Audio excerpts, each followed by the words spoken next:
வணக்கம். இது ஏன் என்ற கேள்வி. நான் ஷபீர் அஹ்மத். இது வழக்கமான ஏன் என்ற கேள்வி கிடையாது. இன்னிலிருந்து ஏன் என்ற கேள்வியோடைய இந்த ஃபார்மேட்டை நம்ம சேஞ்ச் பண்ணுறோம்.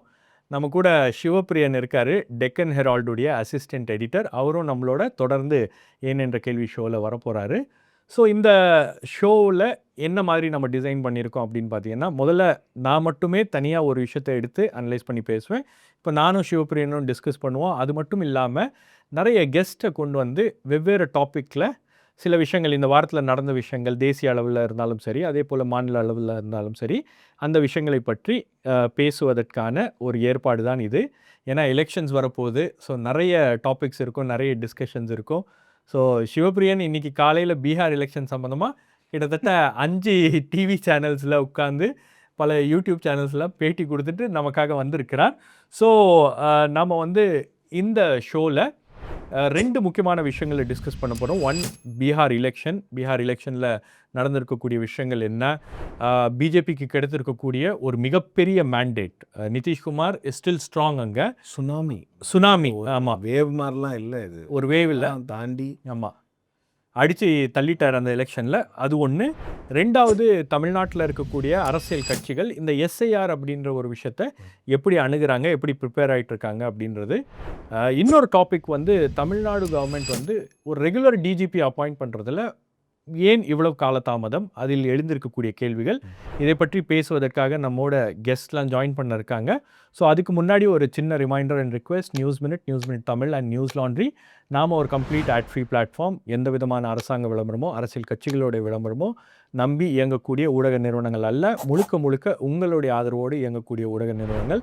2.5 வருஷம் நீங்கள் எனக்கு எப்படி ஏன் என்ற கேள்விக்கு ஆதரவு தெரிவிச்சிங்களோ அதே மாதிரி இனியும் வருகின்ற காலங்களில் உங்களுடைய ஆதரவை எனக்கு தெரிவிக்கணும். நாம் செய்கின்ற இந்த பணி உங்களுக்கு பிடித்திருந்தால் இந்த கியூஆர் கோட் மூலமாக உங்களுடைய ஆதரவை எனக்கு தெரிவிக்கலாம்.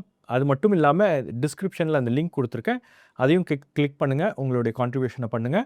அண்ட் எங்களுடைய YEK கம்யூனிட்டி, வாட்ஸ்அப் கம்யூனிட்டி உடைய லிங்க்கையும் நான் இந்த டிஸ்கிரிப்ஷனில் போடுறேன், அதுலேயும் நீங்கள் ஜாயின் பண்ணுங்கள். ஏன்னா இனி வரக்கூடிய வீடியோஸ் எல்லாமே அதில் தான் நம்ம அப்டேட் பண்ண இருக்கிறோம். ஸோ ஆகவே உங்களை ஏன் என்ற கேள்வி 2.0க்கு நானும் சிவப்பிரியனும் வரவேற்கிறோம். ஸோ இந்த நிகழ்ச்சியோடைய பேட்டர்ன் எப்படி நம்ம ஸ்டார்ட் பண்ணுறோம் அப்படின்னு பார்த்தீங்கன்னா, முதல்ல ஹெட்லைன்ஸ் படிச்சிடும் சிவப்பிரியன். ஒரு சில 7 ஹெட்லைன்ஸ் செலக்ட் பண்ணி வச்சுருக்கோம். ஸோ நாங்கள் தனிநபர் அமைப்பு என்பதால் பதிவு செய்ய தேவையில்லை. RSS தலைவர் மோகன் பகவத் சமீபத்தில் ஒரு விளக்கம் கொடுத்துருக்காரு. ஏன் நீங்கள் வந்து இன்கம் டேக்ஸ் பே பண்ணல, நீங்கள் இன்கம் டேக்ஸ் பே பண்ணுறீங்களா, ஏன் பே பண்ணல அப்படின்னு கேட்கும்போது அதுக்கு அவர் வந்து இந்த பதிலை சொல்லியிருக்காரு. என்னை பொறுத்த வரைக்கும், அதாவது ஒரு நேஷ்னலிஸ்ட் ஆர்கனைசேஷன், நாங்கள் வந்து தேசத்துக்காக நிற்கிறோம் அப்படின்னும் போது அந்த ஆர்கனைசேஷன் ஏன் இன்கம் டேக்ஸ் பே பண்ணுறதில்ல அப்படின்ற ஒரு கேள்வி நியாயமாக எல்லாருக்கும் வரும். ஆனால் அவங்க என்ன சொல்கிறாங்க, நாங்கள் ஒரு பாடி ஆஃப் இண்டிவிஜுவல்ஸ், அதனால் எங்களுக்கு வந்து இன்கம் டேக்ஸ்லேருந்து எக்ஸம்ஷன் இருக்குது, நாங்கள் வந்து ஒரு ரெஜிஸ்டர்ட் பாடி இல்லை அப்படின்றாங்க. இன்னொன்று, அவங்க வந்து ஒரு ரிலீஜியஸ் ஆர்கனைசேஷன்ஸ் அப்படின்னு சம்டைம்ஸ் சொல்லுவாங்க. சம்டைம்ஸ் வந்து அவங்க என்ன சொல்லுவாங்க, சோஷியல் ஆர்கனைசேஷன் வாங்க, சம்டைம்ஸ் வந்து சேரிட்டபிள் ஆர்கனைசேஷன் வாங்க. அப்போ RSS அப்படின்ற ஒரு ஆர்கனைசேஷன் என்ன, அவங்க ஒரு பதிவு கூட இல்லை அப்படின்னா அது எப்படி இருக்க முடியும்? அவங்க பிஜேபியோட பேரண்ட் பாடி, அவ்வளோதான். அது மட்டும் இல்லாமல் அவங்க இன்கம் டேக்ஸ் கட்டுறது இல்லைங்கிறத நம்ம பேசிகிட்டு இருக்கோம். 60 வருஷமாக அவங்க தேசிய கொடியை ஏற்றலை. இப்போ ஒரு 15 வருஷமாக தான் அவங்க வந்து RSS ஹெட் குவார்ட்டர்ஸில் அவங்க தேசிய கொடியை, இந்தியாவினுடைய தேசிய கொடியை ஏற்றிக்கிட்டு இருக்காங்க. ஸோ அவங்களுக்குன்னு ஒரு தனி கான்ஸ்டியூஷன் வேணும்னு ஒரு நினைக்கிறாரு போல். இல்லை, நீங்கள் இதே ஏஜி நூரானி ஃப்ரண்ட்லைனில் எழுதியிருக்காரு. 1970களில் ஒரு பிரச்சனை வரும்போது அவங்க பாம்பே சேரிட்டிஸ் கமிஷனர்கிட்ட அவங்க சொல்லும்போது, நாங்கள் வந்து ஒரு கல்ச்சுரல் ஆர்கனைசேஷன்றாங்க. அதுக்கப்புறம் வேறு ஒரு ஹைகோர்ட்டில் போய் அது டேக்ஸ் சம்மந்தமாக, இன்கம் டேக்ஸ் சம்மந்தமாக கேஸ் வரும்போது நாங்கள் வந்து ஒரு என்னது கல்ச்சுரல் பாடி அப்படின்றாங்க. அப்போ 2க்கும் வந்து ஒரு கான்ஃப்ளிக்ட், அதாவது வெவ்வேறு வடிவங்களில் வெவ்வேறு பரிமாணங்களில் அவங்க அவ்வப்போது பேசுகிறது அப்படின்றதான இங்கே கேள்விகள் எழுது. இல்லை, அவங்களுக்கு அப்படி RSSஐ பொறுத்த வரைக்கும் நீங்கள் எடுத்துக்கிட்டிங்கன்னா, அவங்க பேசுகிற விஷயங்கள் எதுவுமே வந்து என்ன சொல்கிறது வந்து ஒரு அவங்க வந்து ஒரு ஷிலோஸில் தான் பேசிகிட்டு இருப்பாங்க. அவங்க வந்து ஒரு தனி கம்யூனிட்டி மாதிரி பேசிகிட்டு இருப்பாங்க. என்ன இப்போ வந்து RSS பேசுகிறது எல்லாமே வந்து அதிகமாகிருக்கு. கிட்டத்தட்ட வந்து பாஜக கிட்டத்தட்ட மோடி அவர்கள் ஆட்சிக்கு வந்த பிறகு ஒரு 10 வருஷம் RSS வந்து ஒரு பொலிட்டிக்கல் ஹைபர்னேஷனில் இருந்தாங்கன்னு தான் நான் சொல்லுவேன். அவங்களுக்கான அந்த ஏற்கனவே பாஜக ஆட்சியில் இருந்தபோது அவங்களுக்கு இருந்த அந்த ஒரு இம்பார்ட்டன்ஸ் வந்து அந்த 10 இயர்ஸ் நிச்சயமாக கொடுக்கல. நரேந்திர மோடி அவர்களே வந்து சங் அசோசியேஷனில் இருந்தாலும் கூட அவர் வந்து கிட்டத்தட்ட குஜராத்லேயே வந்து ஆர்எஸ்எஸ்ஸை வந்து ஓரளவுக்கு அவருடைய அட்மினிஸ்ட்ரேஷன்லேருந்து ஒதுக்கி தான் வச்சிருக்காங்க. அவர் வந்து கம்ப்ளீட்டாக அந்த அந்த ஆர்கனைசேஷன் ஒதுக்கி தான் வச்சிருக்காங்க. ஃபர்ஸ்ட் இயர் மட்டும் போய் அந்த ரிப்போர்ட் கார்டுலாம் சப்மிட் பண்ணாரு. அதுக்கப்புறம் ஒன்றும் இல்லை. அவர் வந்து இண்டிபெண்ட்டாக இருக்கணும்னு நினைக்கிறாரு. அவருக்கான டீமை அவர் பில்ட் பண்ணிக்கிட்டார். இன்னும் சொல்லப்போனால் சுஷ்மா ஸ்வராஜ் அவர்களை வந்து எம்இஏ மினிஸ்டர் ஆக்குனதே எப்படின்னா ஆர்எஸ்எஸ் சொன்னது என்னென்னா அவங்க she has to be in CCS, cabinet committee on செக்யூரிட்டியில் அந்த அம்மா இருக்கணும், அதுக்கு ஏதாவது ஒரு பதவி கொடுங்க. அவர் ஒத்துக்கிட்டது நிதின் கட்கரிக்கு ஹைவேஸும் சுஷ்மா ஸ்வராஜுக்கு எம்இஏ மட்டும்தான் ஃபஸ்ட்டு கேபினெட்டில் என்டிஏ மோடி கவர்மெண்ட்டில் ஆர்எஸ்எஸ் கேட்டது அந்த 2 தான். அந்த 2 மட்டும்தான் அவங்க பண்ணாங்க. இன்னொன்று எம்இஏயில் சுஷ்மா ஸ்வராஜ் இருக்கும்போது அவங்க வந்து எந்த அளவுக்கு அவர்களுடைய என்ன சொல்கிறது பவர்ஸை வந்து இவங்க ஷ்ரிங்க் பண்ணாங்கங்கிறத நம்ம பார்த்தோம். அவங்க வந்து ட்விட்டரில் மற்றவங்களுடைய கம்ப்ளைண்ட்ஸை சரி மட்டும்தான் பார்த்துக்கிட்டு இருந்தாங்களே தவிர பெருமளவுக்கு அவங்களுக்கு வந்து ஒரு எம்இஏல செயல்படும் இல்லை. நிச்சயமாக இன்னைக்கு ஃபாரின் மினிஸ்டர் ஜெய்சங்கரை வந்து அவங்க ஃபாரின் செக்ரட்டரியாக கொண்டு வந்த பிறகு சுஷ்மா ஸ்வராஜ்க்கான ரோலே அங்கே இல்லாமல் போயிடுச்சு. நிறைய மோடி அவர்களுக்கு முன்னால் ஷபீர் நிறைய எம்இஏ ப்ரெஸ் கான்ஃபரன்சஸ் போயிருக்கோம். பிடிஐயில் வந்து நான் நிறைய பிஎம் விசிட்ஸ் கவர் பண்ணியிருக்கேன். எக்ஸ்டர்னல் அஃபேர்ஸ் மினிஸ்டர் இல்லாமல் பிரைம் மினிஸ்டர் எங்கேயுமே மேக்ஸிமம் போக மாட்டாங்க. பட் மோடி அவர்கள் வந்த பிறகு அவர் தனியாக போவார், எக்ஸ்டர்னல் அஃபேர்ஸ் மினிஸ்டர் தனியாக போவாங்க. அவர் வந்து ஆர்எஸ்எஸ்ஸை வந்து பெருமளவில் அவர் வந்து ஒதுக்கி தான் வச்சுருந்தார். இப்போ தான் இந்த 2024 எலெக்ஷனில் பிஜேபியினுடைய சீட்ஸ் குறைஞ்ச பிறகு தான் ஆர்எஸ்எஸ் வந்து மீண்டும் வந்து இந்த 75 வயசில் ரிட்டையர் ஆகணும் அப்படிங்கிற விஷயங்களை அவங்களோட இருப்பை காட்டிக்கொள்வதற்காக தான் அவங்க இப்போ பேச ஆரம்பிச்சிருக்காங்க. அவங்க வந்து ரீஅசர்ட் பண்ணுறதா தான் இது எல்லாமே. அவங்க பேசுகிறது எல்லாமே அவங்களோட ஆர்கனைசேஷன் அந்த க்ளவுட்டை வந்து அவங்க வலிமையை காமிக்கிறதுக்கு எங்களுக்கு இருக்குது, நாங்கள் தான் பிஜேபியோடைய பேரண்ட் பார்ட்டி. ஏன்னா அத்வானி அவர்கள் வந்து 2011ஆம் ஆண்டு அக்டோபர்னு நினைக்கிறேன் அவர் வந்து எங்கேயோ ஒரு இடத்துல சொல்லிட்டார் என்னை பிரதமர் கேண்டிடேட் ஆகணும்னு சொல்லிட்டு.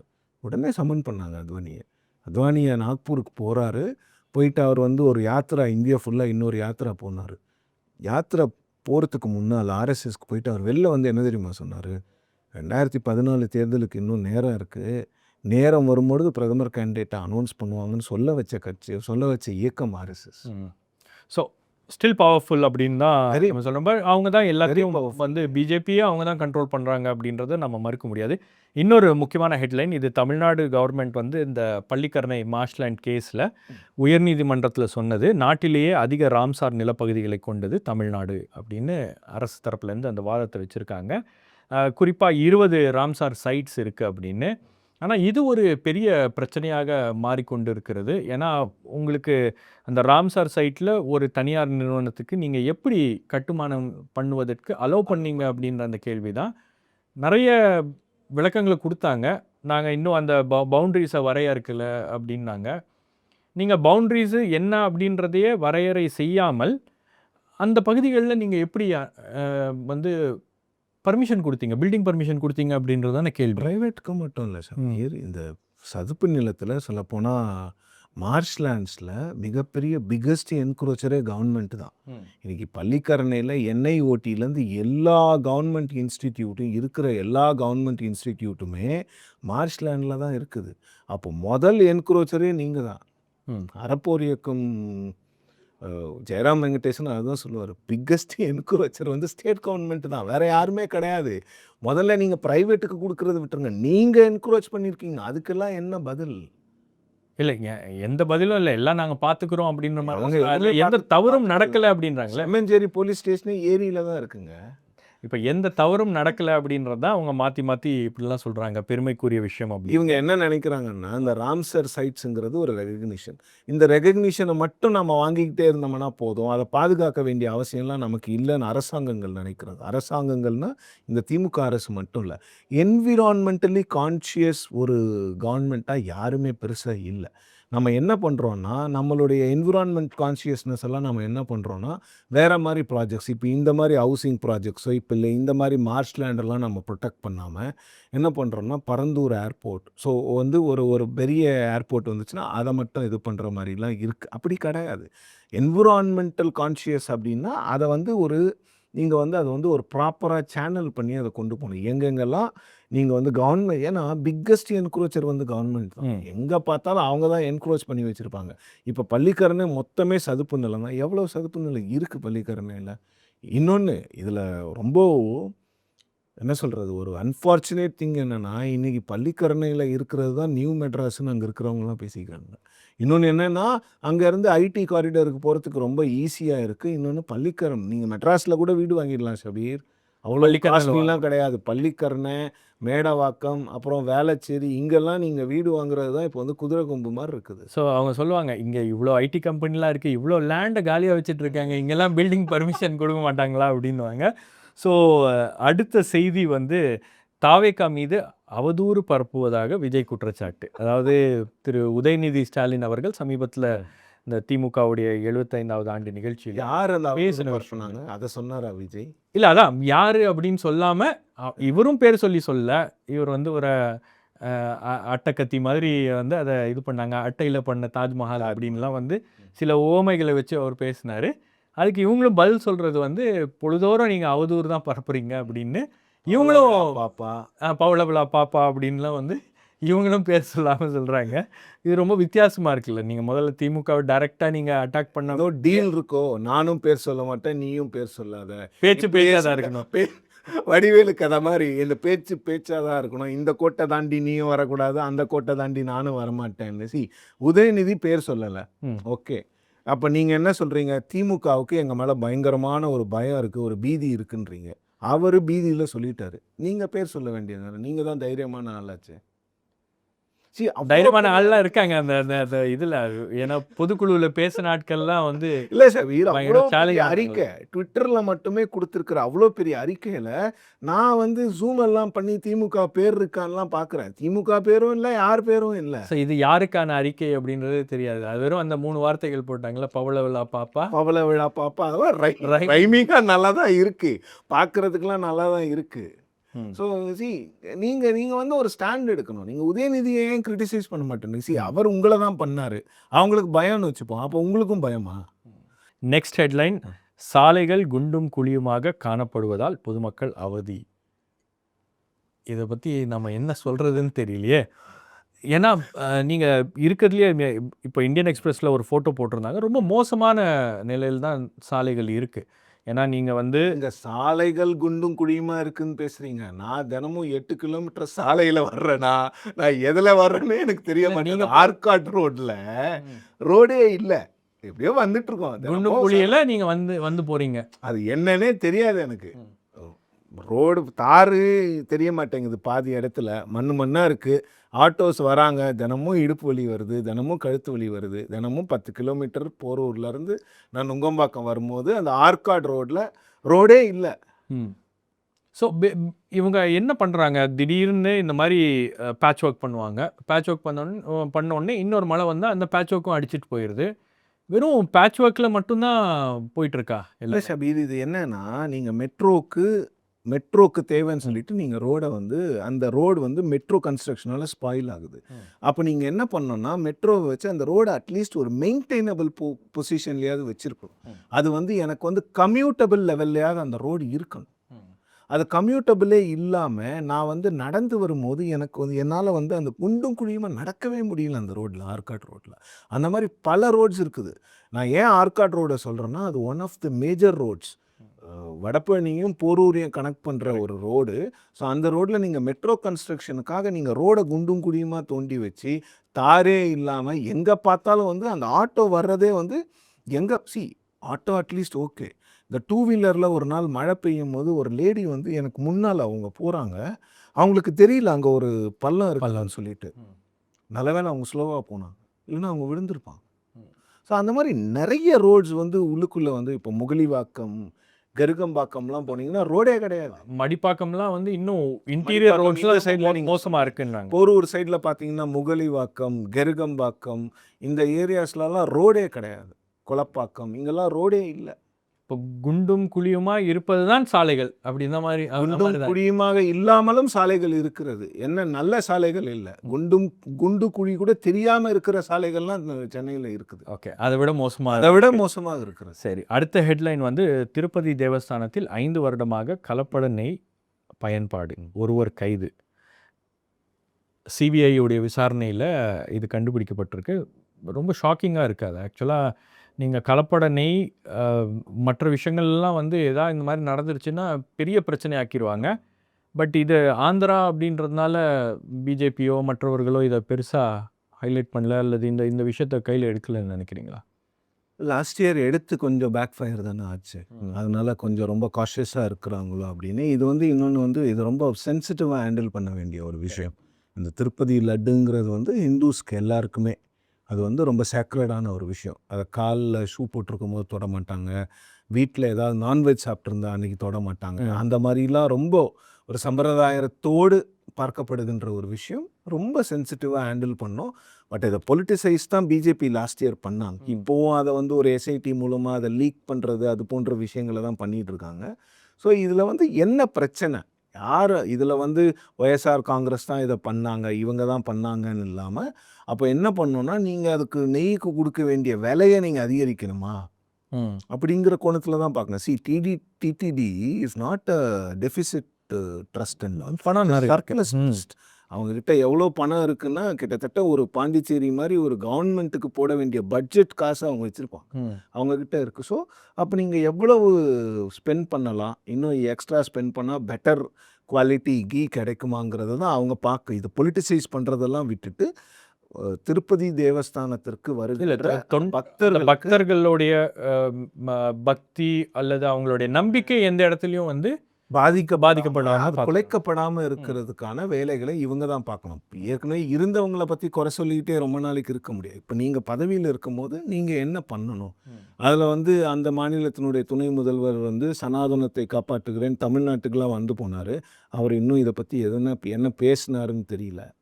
அவர் ஷூட்டிங்லாம் போகிறத விட்டுட்டு உட்காந்து இதை கான்சென்ட்ரேட் பண்ணணும்னு நினைக்கிறேன். ஓகே, கடைசியாக வந்து சென்னை மாநகர ஆணையர் சொல்லியிருக்கக்கூடிய ஒரு தகவல், அதாவது ஏப்ரல் முதல் 342 போலி வெடிகுண்டு மிரட்டல்கள் வந்திருக்கிறது.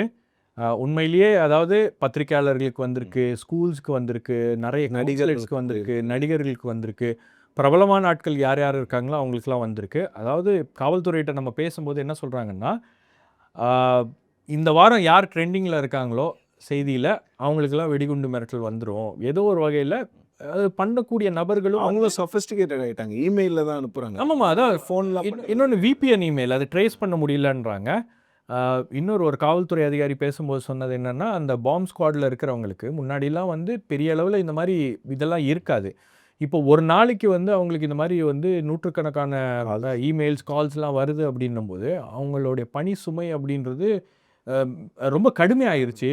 நிறைய பேர் சொல்கிறாங்களா, நாங்கள் பாம்பு ஸ்குவாட்லேருந்து எங்களுக்கு வந்து ரிலீவ் பண்ணிடுங்க, நாங்கள் வேறு ஏதாவது டியூட்டிக்கு போயிடுறோம் அப்படின்ற அளவுக்கு வந்து கடுமையான மன உளைச்சலில் இருக்காங்க. ரெண்டாவது, இதை பண்ணக்கூடியது ஒரு சில நபர்கள் தான் அப்படின்றதும் தெரியும். எல்லாமே டெக் சேவி பீப்புள் தான். அவங்களுக்கு எப்படி இந்த டெக்னாலஜிலேருந்து நம்மளுடைய ஐபி அட்ரஸை ஹைட் பண்ணுறது, நம்ம நேமை எப்படி ஹைட் பண்ணுறது, நம்ம லொக்கேஷனை எப்படி ஹைட் பண்ணுறதுன்னு அது ஒரு வேலையாகவே செய்ய நினைக்கிறேன். ஒரு சிலருக்கு வந்து அது வந்து ஹாபி மாதிரி ஆகிட்டு இருக்கு. இப்போ இல்லை, நம்ம இதில் நியூஸ் மினிட்ல ஒரு ஸ்டோரி எழுதியிருக்கோம், nation on alert, how hoax bomb calls are wearing out Indian cops. அதாவது காவல்துறை மீது பெரிய அளவுக்கு வந்து அவங்களுடைய நேரத்தை விரயம் செய்யக்கூடிய ஒரு நடவடிக்கையாக இது இருக்கிறது.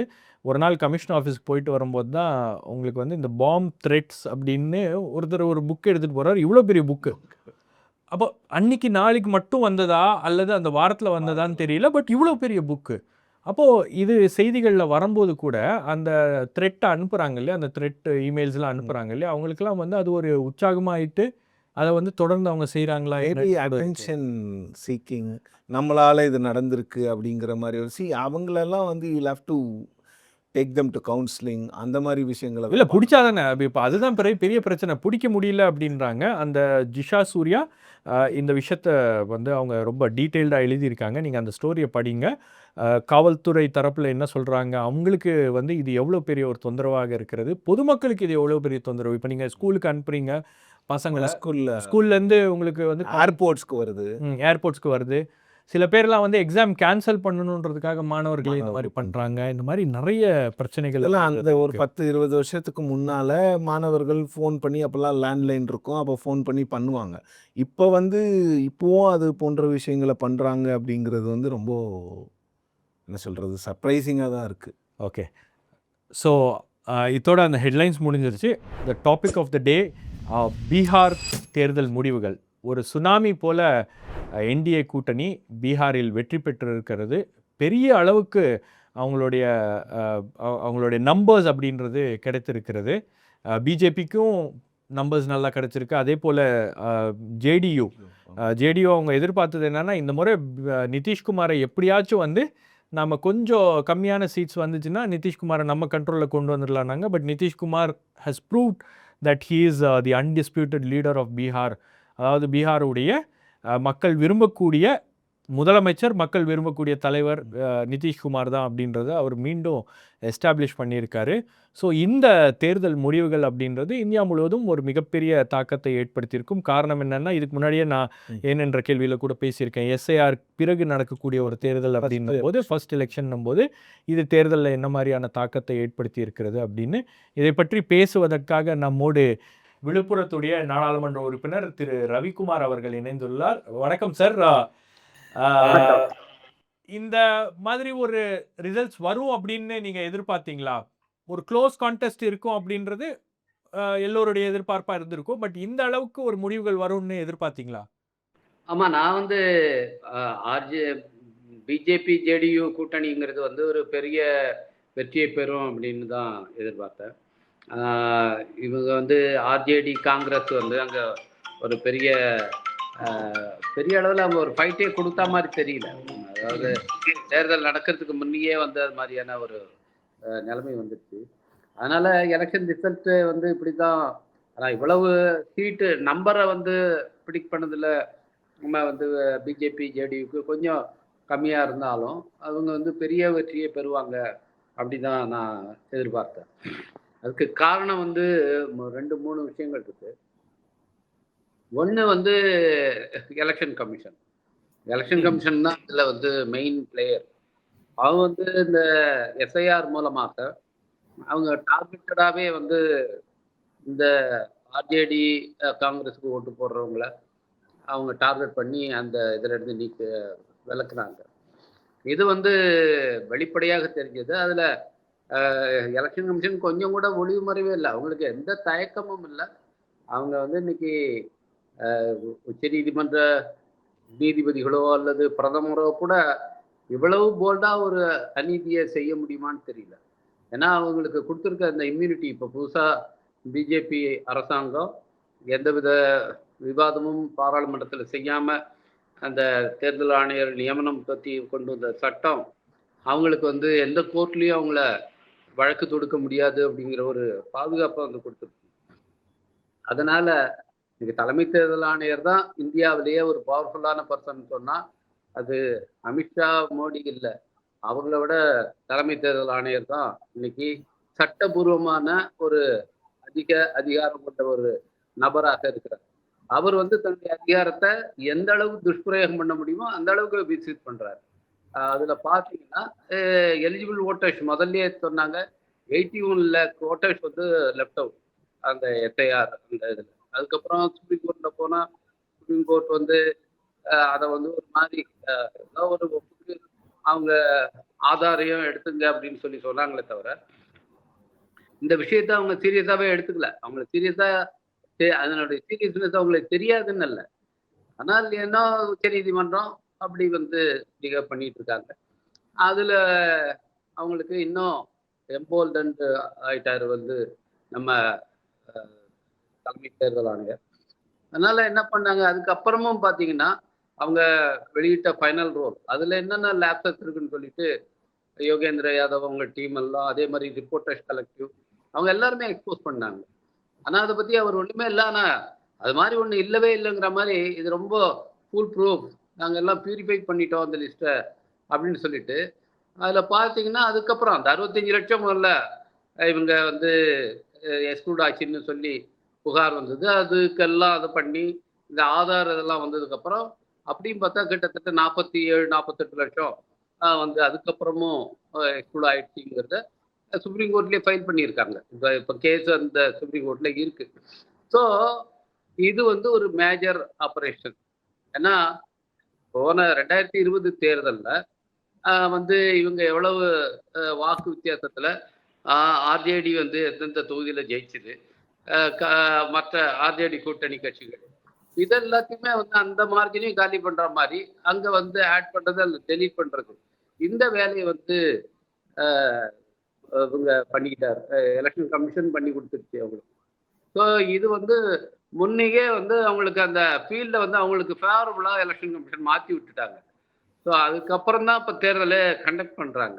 அந்த தேர்தல் போலிங் அன்னைக்கு கூட பல பேர் வந்து வாக்குச்சாவடிக்கு வந்து அவங்களுக்கு ஓட்டு இல்லைன்னு சொல்லிட்டு திரும்பி போன தகவல் எல்லாம் சொல்லப்பட்டது.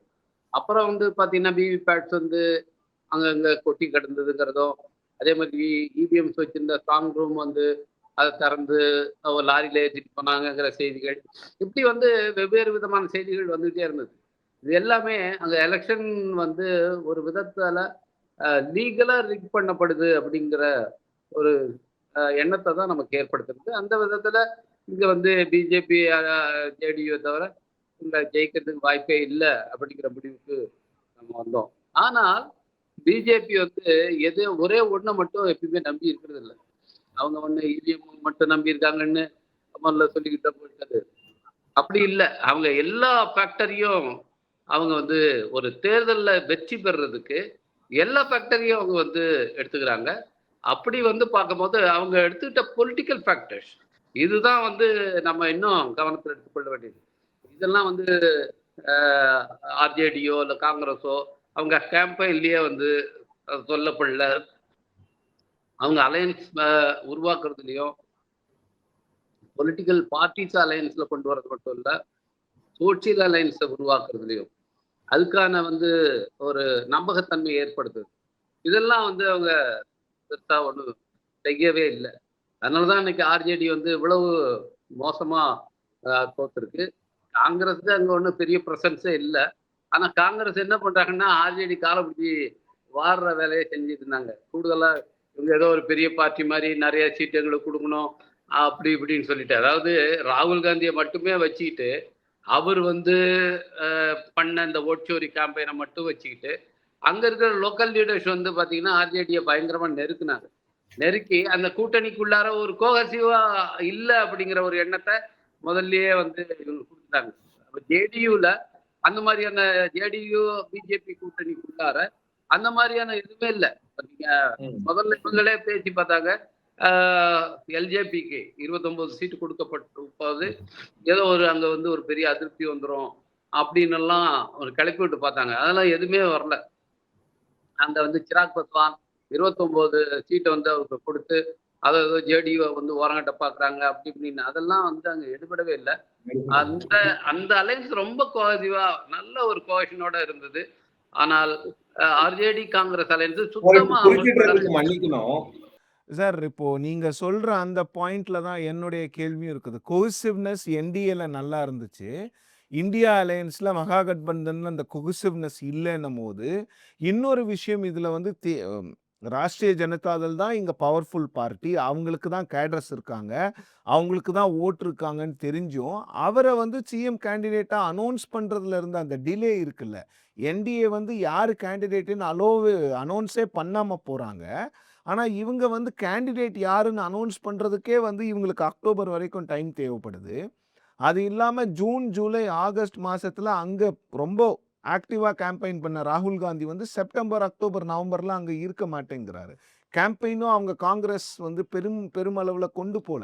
அப்ப எங்கேயோ ஒரு இடத்துல ஆர்ஜேடி காங்கிரஸ் அலையன்ஸ் வந்து ஒரு சுணக்கத்தை நோக்கி போனதுனால தான் எஸ்ஐஆர் அப்படிங்கிறதெல்லாம் தாண்டி, ஏன்னா எஸ்ஐஆர் மட்டும் குறை சொல்லிட்டு யாரும் இதுல இருந்து தப்பிச்சிட முடியாது. ஸோ அப்போ வந்து இவங்க அலையன்ஸில் கோஹெசிவ்னஸ் இல்லாமல் இருந்தது ஒரு ரீசன். இன்னொன்று வந்து இவங்க அலையன்ஸே அந்த தேர்தல் கேம்பெயின் அப்போவே ஒரு சுணக்கம் ஏற்பட்டுச்சோன்னு நினைக்கிறீங்களோ? ஆமா, அது சுணக்கம் ஏற்பட்டது. அதுக்கு முக்கியமான காரணம் காங்கிரஸ் தான். காங்கிரஸ் வந்து தன்னுடைய வலிமையை வந்து உணராமல் வெறும் ராகுல் காந்தியுடைய ஒரு இமேஜை வந்து வச்சுட்டு, அதை வச்சுட்டு ரீஜனல் பார்ட்டிஸ் எல்லாத்தையுமே வந்து அவங்க சைட்லைன் பண்ண பார்க்கறது, அல்லது வந்து சிறுமைப்படுத்த பார்க்கறது, இது தொடர்ச்சியா அவங்க செஞ்சுட்டு இருக்காங்க. நீங்க உத்தரப்பிரதேசத்துலயும் போன சட்டமன்ற தேர்தலில் இதான் செஞ்சாங்க. அங்க வந்து அகிலேஷ் யாதவ் வந்து போட்டு இவங்களுக்கு இல்லாத ஊர்லெல்லாம் வந்து தொகுதியை கேட்கறது, இது மாதிரி இதெல்லாம் தமிழ்நாட்டில் வேணா அது நடக்கலாம். அது வந்து உத்தரப்பிரதேசத்துலையும் பீகார்லையும் அவங்களுக்கு இதுக்கான ஒரு இது கூட பிரசன்ஸ் கூட கிடையாது. ஸோ அது வந்து தங்களுக்கு என்ன சக்தி இருக்குங்கிறத உணராம காங்கிரஸ் வந்து பிஹேவ் பண்றது இருக்கு பாருங்க. அது வந்து அந்த கூட்டணியவே வந்து ரொம்ப பலவீனப்படுத்திடுது. இப்ப ஆர்ஜேடி காங்கிரஸ் கூட்டணிங்கிறது வந்து உண்மையில காங்கிரஸ் அதுல ஒரு ரொம்ப ரொம்ப ஸ்மால் பிளேயர். நீங்க சிபிஐஎம்எல் இருந்த பிரசன்ஸ் கூட காங்கிரஸுக்கு கிடையாது அங்க பீகார்ல. இப்ப நீங்க எடுத்து பாத்தீங்கன்னா, ஆனால் இவங்க வந்து ஒரு பெரிய பார்ட்டிங்கிற மாதிரியவே அந்த 50 வருஷம் ஆண்ட வந்து இன்னும் அந்த இதுல இருந்து அவங்க விடுபடலைங்கிற மாதிரிதான் இருக்கு. அந்த ஒரு பண்ணையார் மைண்ட் செட்ல இருந்து அவங்க இன்னும் வெளியில வரலையோ? நாங்க தான் ஆளுவோம், நாங்க தான் எல்லாத்தையும் பண்ணுவோங்கிற மாதிரி. ஏன்னா தமிழ்நாட்டிலயும் அந்த குரல்கள் கேட்கிறது. நாங்க தாவேகாவுக்கு போறோம், அவங்க கிட்ட பேசுறோம், இவங்க கிட்ட பேசுறோம், திமுக எங்களை மதிக்கலைங்கிற மாதிரி. ஏன்னா கடந்த காலங்களில் பேசப்பட்டது தான் சார், ஒன்றும் புதுசா இல்லை. அப்போ காங்கிரஸ் வந்து தங்களுடைய இருப்பு அவங்களுடைய அந்த எக்ஸிஸ்டன்ஸுக்கு மீறி, அவங்களுக்கு இருக்கிற சப்போர்ட்டுக்கு மீறி அவங்க வந்து இமேஜின் பண்ணிக்கிட்டு அதற்காக அவங்க கேட்க ஆரம்பிக்கிறாங்களோ? ஏன்னா ஒரு காலத்துல 63 சீட்ஸ் எல்லாம் தமிழ்நாட்டுல வாங்கியிருக்காங்க. ஆனா அது ஒரு காலங்க. இப்ப வந்து அன்னைக்கு வந்து டிஎம்கே இருந்த நிலைமை 110 110 இடம் பிரிச்சுக்கிட்டு இளையவர்மாள் காங்கிரஸ் தலைவராக இருந்த போது போட்டிட்டாங்க. அது மக்கள் ஏத்துக்கல. அது வந்து ஏன்னா ஒரு கட்சி வின் பண்ணவே முடியாதுன்னும் போது அது யார் லீட் பண்றதுங்கிறதே கூட இது பண்ணாங்க. 2011 இப்படிதான் டிஎம்கேவை வந்து பலவீனப்படுத்தினாங்க. இங்க அப்படி வந்து ஒரு பக்கம் ரைடு விட்டுட்டு இன்னொரு பக்கம் பேச்சுவார்த்தை நடத்துறது, இதெல்லாம் மக்கள் பார்த்துட்டே இருக்காங்க. ஸோ இந்த கூட்டணி வந்து ஒரு இயல்பா இல்லை அப்படிங்கிறத வந்து மக்கள் பார்த்தாங்கன்னா எப்படி அந்த கூட்டணிக்கு ஓட்டு போடுவாங்க? சார் இந்த இடத்துல தான், ஏன்னா நீங்க வந்து பாஜகவுக்கு எதிராக இருக்கக்கூடிய அணி வந்து ரொம்ப ஸ்ட்ராங்கா இருக்கணும்னு நினைக்கிற ஒரு ஆளு. ராகுல் காந்தி போன்றவர்களுக்கு வந்து அவங்க அந்த பாரத் ஜோடோ யாத்திரா பண்ணும்போதெல்லாம் நீங்களும் உங்க தலைவரும் போய் அவரை பர்சனலா பார்த்தீங்க. நேரம் கிடைக்கும் போதெல்லாம் ராகுல் காந்தியை பாராட்டுறது. இன்னொன்று காங்கிரஸ் பிரசிடென்ட் கர்கேவை உங்களுடைய மாநாட்டுக்கெல்லாம் கூட்டிட்டு வந்தீங்க. ஸோ நீங்க வந்து காங்கிரஸை கிரிட்டிசைஸ் பண்றது அப்படிங்கிறது வந்து ரொம்ப ஒரு இன்ட்ரெஸ்டிங்கான ஒரு விஷயம். ஏன்னா நீங்க வந்து காங்கிரஸை காங்கிரஸை கிரிட்டிசைஸ் பண்ணல. இன்னைக்கு இருக்கிறது வந்து ஒரு செக்குலர் பார்ட்டின்னா அதுக்கு இருக்கிற ஒரு நம்பகத்தன்மை வேற எந்த கட்சிக்கும் கிடையாது. வேற எந்த ரீஜனல் பார்ட்டிஸுக்கும் காங்கிரஸ் போல ஒரு நம்பகத்தன்மை, பாஜகவை எதிர்ப்பதுல வந்து ஒரு நம்பகத்தன்மைன்னு சொன்னா அதுல திமுகவோட காங்கிரஸுக்கு தான் மார்க் நீங்க கூடுதலா போட முடியும். ஸோ அதை வந்து அது ஒரு செக்குலர் பார்ட்டி என்பதோ அதனுடைய பாசிட்டிவ் கான்ட்ரிபியூஷன் என்பதையோ நம்ம மறுக்க முடியாது. அதே போல எனக்கு பர்சனலா சொல்றேன், ராகுல் காந்தி போல ஒரு மனிதரை இன்னைக்கு அரசியல்ல பாக்குறது ரொம்ப அரிது. அவ்வளவு ஒரு நல்ல மனிதர் அவர். அதே போல ஒரு நல்ல இன்டெலிஜென்ட்டான பர்சன். இதெல்லாம் யாரும் மறுக்க முடியாது. பட் அவர் வந்து ஒரு லீடரா எமர்ஜ் ஆக காங்கிரஸே விட மாட்டேங்கிறாங்க. அதுதான் காங்கிரஸ் கட்சியே அவரை வந்து ஒரு தலைவராக எமர்ஜ் ஆக விட மாட்டேங்கிறாங்க. அதை தான் நாங்க பாக்குறோம். ஸோ இந்த இடத்துல கூட வந்து அவரு எடுக்கிற அந்த ஓட்சோரி அந்த கேம்பெயின் எடுக்கிறாரு. அது கிரவுண்ட்ல போச்சியா பாருங்க. கிரவுண்ட்ல அதை வந்து மெயின் இதுவா வந்து காங்கிரஸ் வச்சுதா, அல்லது காங்கிரஸ் ஆர்ஜேடி கம்பெயின் வந்து அது ஓட்சோரி இவங்க வந்து எடுத்தது. அந்த சமயத்துல ஒரு ஹைட்ரஜன் பாம்னு சொல்லிட்டு ஹரியானா இதெல்லாம் எக்ஸ்போஸ் பண்ணாரு.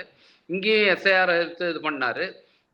இதை வந்து இதுதான் உங்களுடைய மெயின் பிளான்னு சொன்னா அதையே நீங்க கீழே எடுத்துட்டு போயிருக்கணும்.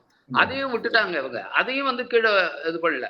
ஒரு போக்கஸ்டாவே இல்லை இந்த கேம்பெயின் வந்து. நீங்க பாத்தீங்கன்னா பீகார்ல வந்து அவங்க ஆர்ஜேடி காங்கிரஸோட கம்பெயினுடைய ஒரு எலெக்ஷன் கேம்பெயின்ங்கிறது அதனுடைய மேஜர் இஷ்யூ என்ன? நீங்க வந்து ஒரு சமயம் திடீர்னு வந்து இவர் நிதிஷ்க்கு வந்து அவருக்கு இதுவே சரியில்லை, அவர் நிதானமாவே இல்லை அப்படிங்கிற மாதிரி ஒரு தகவல் சொல்லு.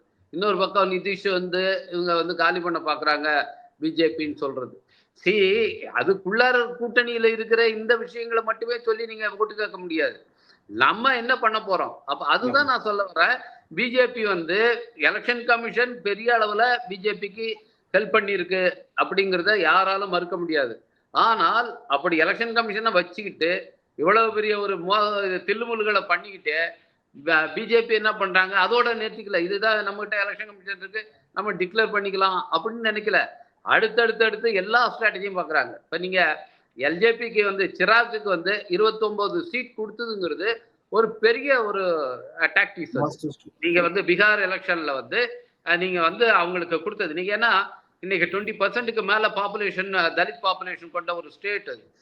தலித் ஓட்டர்ஸ்ங்கிறது வந்து டிசைடிங் ஃபேக்டர். அங்க பெரும்பாலான நீங்க ஒரு 40 பார்லிமெண்ட் சீட் இருக்குன்னா 15 பார்லிமெண்ட் சீட்டை வந்து டிசைட் பண்ணது தலித் ஓட்ஸ் தான் அங்க.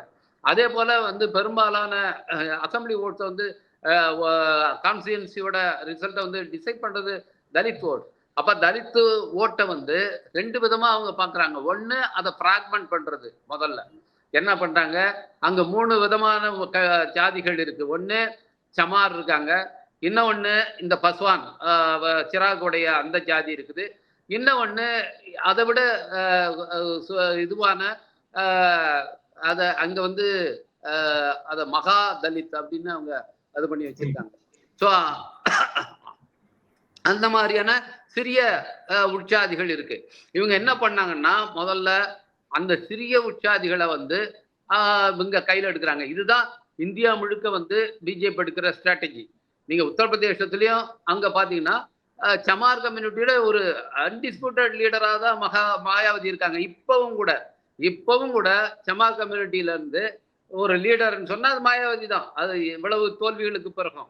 ஆனால் அவங்க என்ன பண்ணாங்கன்னா வால்மீகி இது மாதிரி சின்ன கேஸ்ட் 2% 3% இருக்கிற எஸ்சி காஸ்ட்களை டார்கெட் பண்ணி அவங்கள உடைச்சு அவங்கள எம்பவர் பண்றது, அவங்களுக்கு கேண்டிடேட்ஸ் கொண்டு வருது, கட்சியில அவங்களுக்கு பொறுப்பு கொடுக்கறது, இப்படி வந்து முதல்ல அந்த ஓட்டுகளை பிரிச்சாங்க. அப்புறம் வந்து கொஞ்சம் கொஞ்சமா இதுல இருக்கிற மேஜர் கம்யூனிட்டியோட ஓட்டையும் பிரிக்கிறது. இதுதான் அவங்க உத்தரப்பிரதேசத்துல அவங்களுக்கு சக்சஸ்ஃபுல் ஃபார்முலா.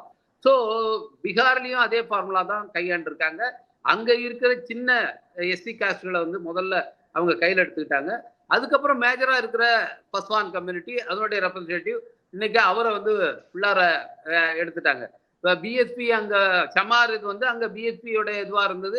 இன்னைக்கு வந்து அதுக்கு ஒரு லீடரே கிடையாது. அப்போ சமாரும் வந்து சிராக்கை வந்து சப்போர்ட் பண்ற ஒரு நிலை. கிட்டத்தட்ட ஒரு 65% ஆஃப் தலித் பாப்புலேஷன், அந்த 20% டோட்டல் பாப்புலேஷன் இருக்குன்னா அது ஒரு 65 to 70% வந்து இந்த 2 காஸ்ட் இருக்கு, சமார் அண்ட் பஸ்வான். அப்போ அவங்க ரெண்டையும் வந்து இப்ப ரேலி பண்ணக்கூடிய ஒரு லீடரா வந்து சிராக் வந்து வராரு. அப்போ அதை வந்து எப்படி ரெகக்னைஸ் பண்றாங்கன்னா அவங்களுக்கு 29 சீட்டை கொடுக்கும் போது அவங்க அந்த கம்யூனிட்டியை வந்து ஒரு எம்பவர் ஆகிறதா அது ஃபீல் பண்ணுது. இது வந்து தமிழ்நாட்டில் நம்ம கவனமாக பீகார் தேர்தல் ரிசல்ட்டை வந்து தமிழ்நாட்டில் வந்து ரொம்ப கவனமா எடுத்துக்கொள்ள வேண்டிய பல பாடங்கள், நம்ம பார்க்க வேண்டிய பாடங்கள் இருக்கு.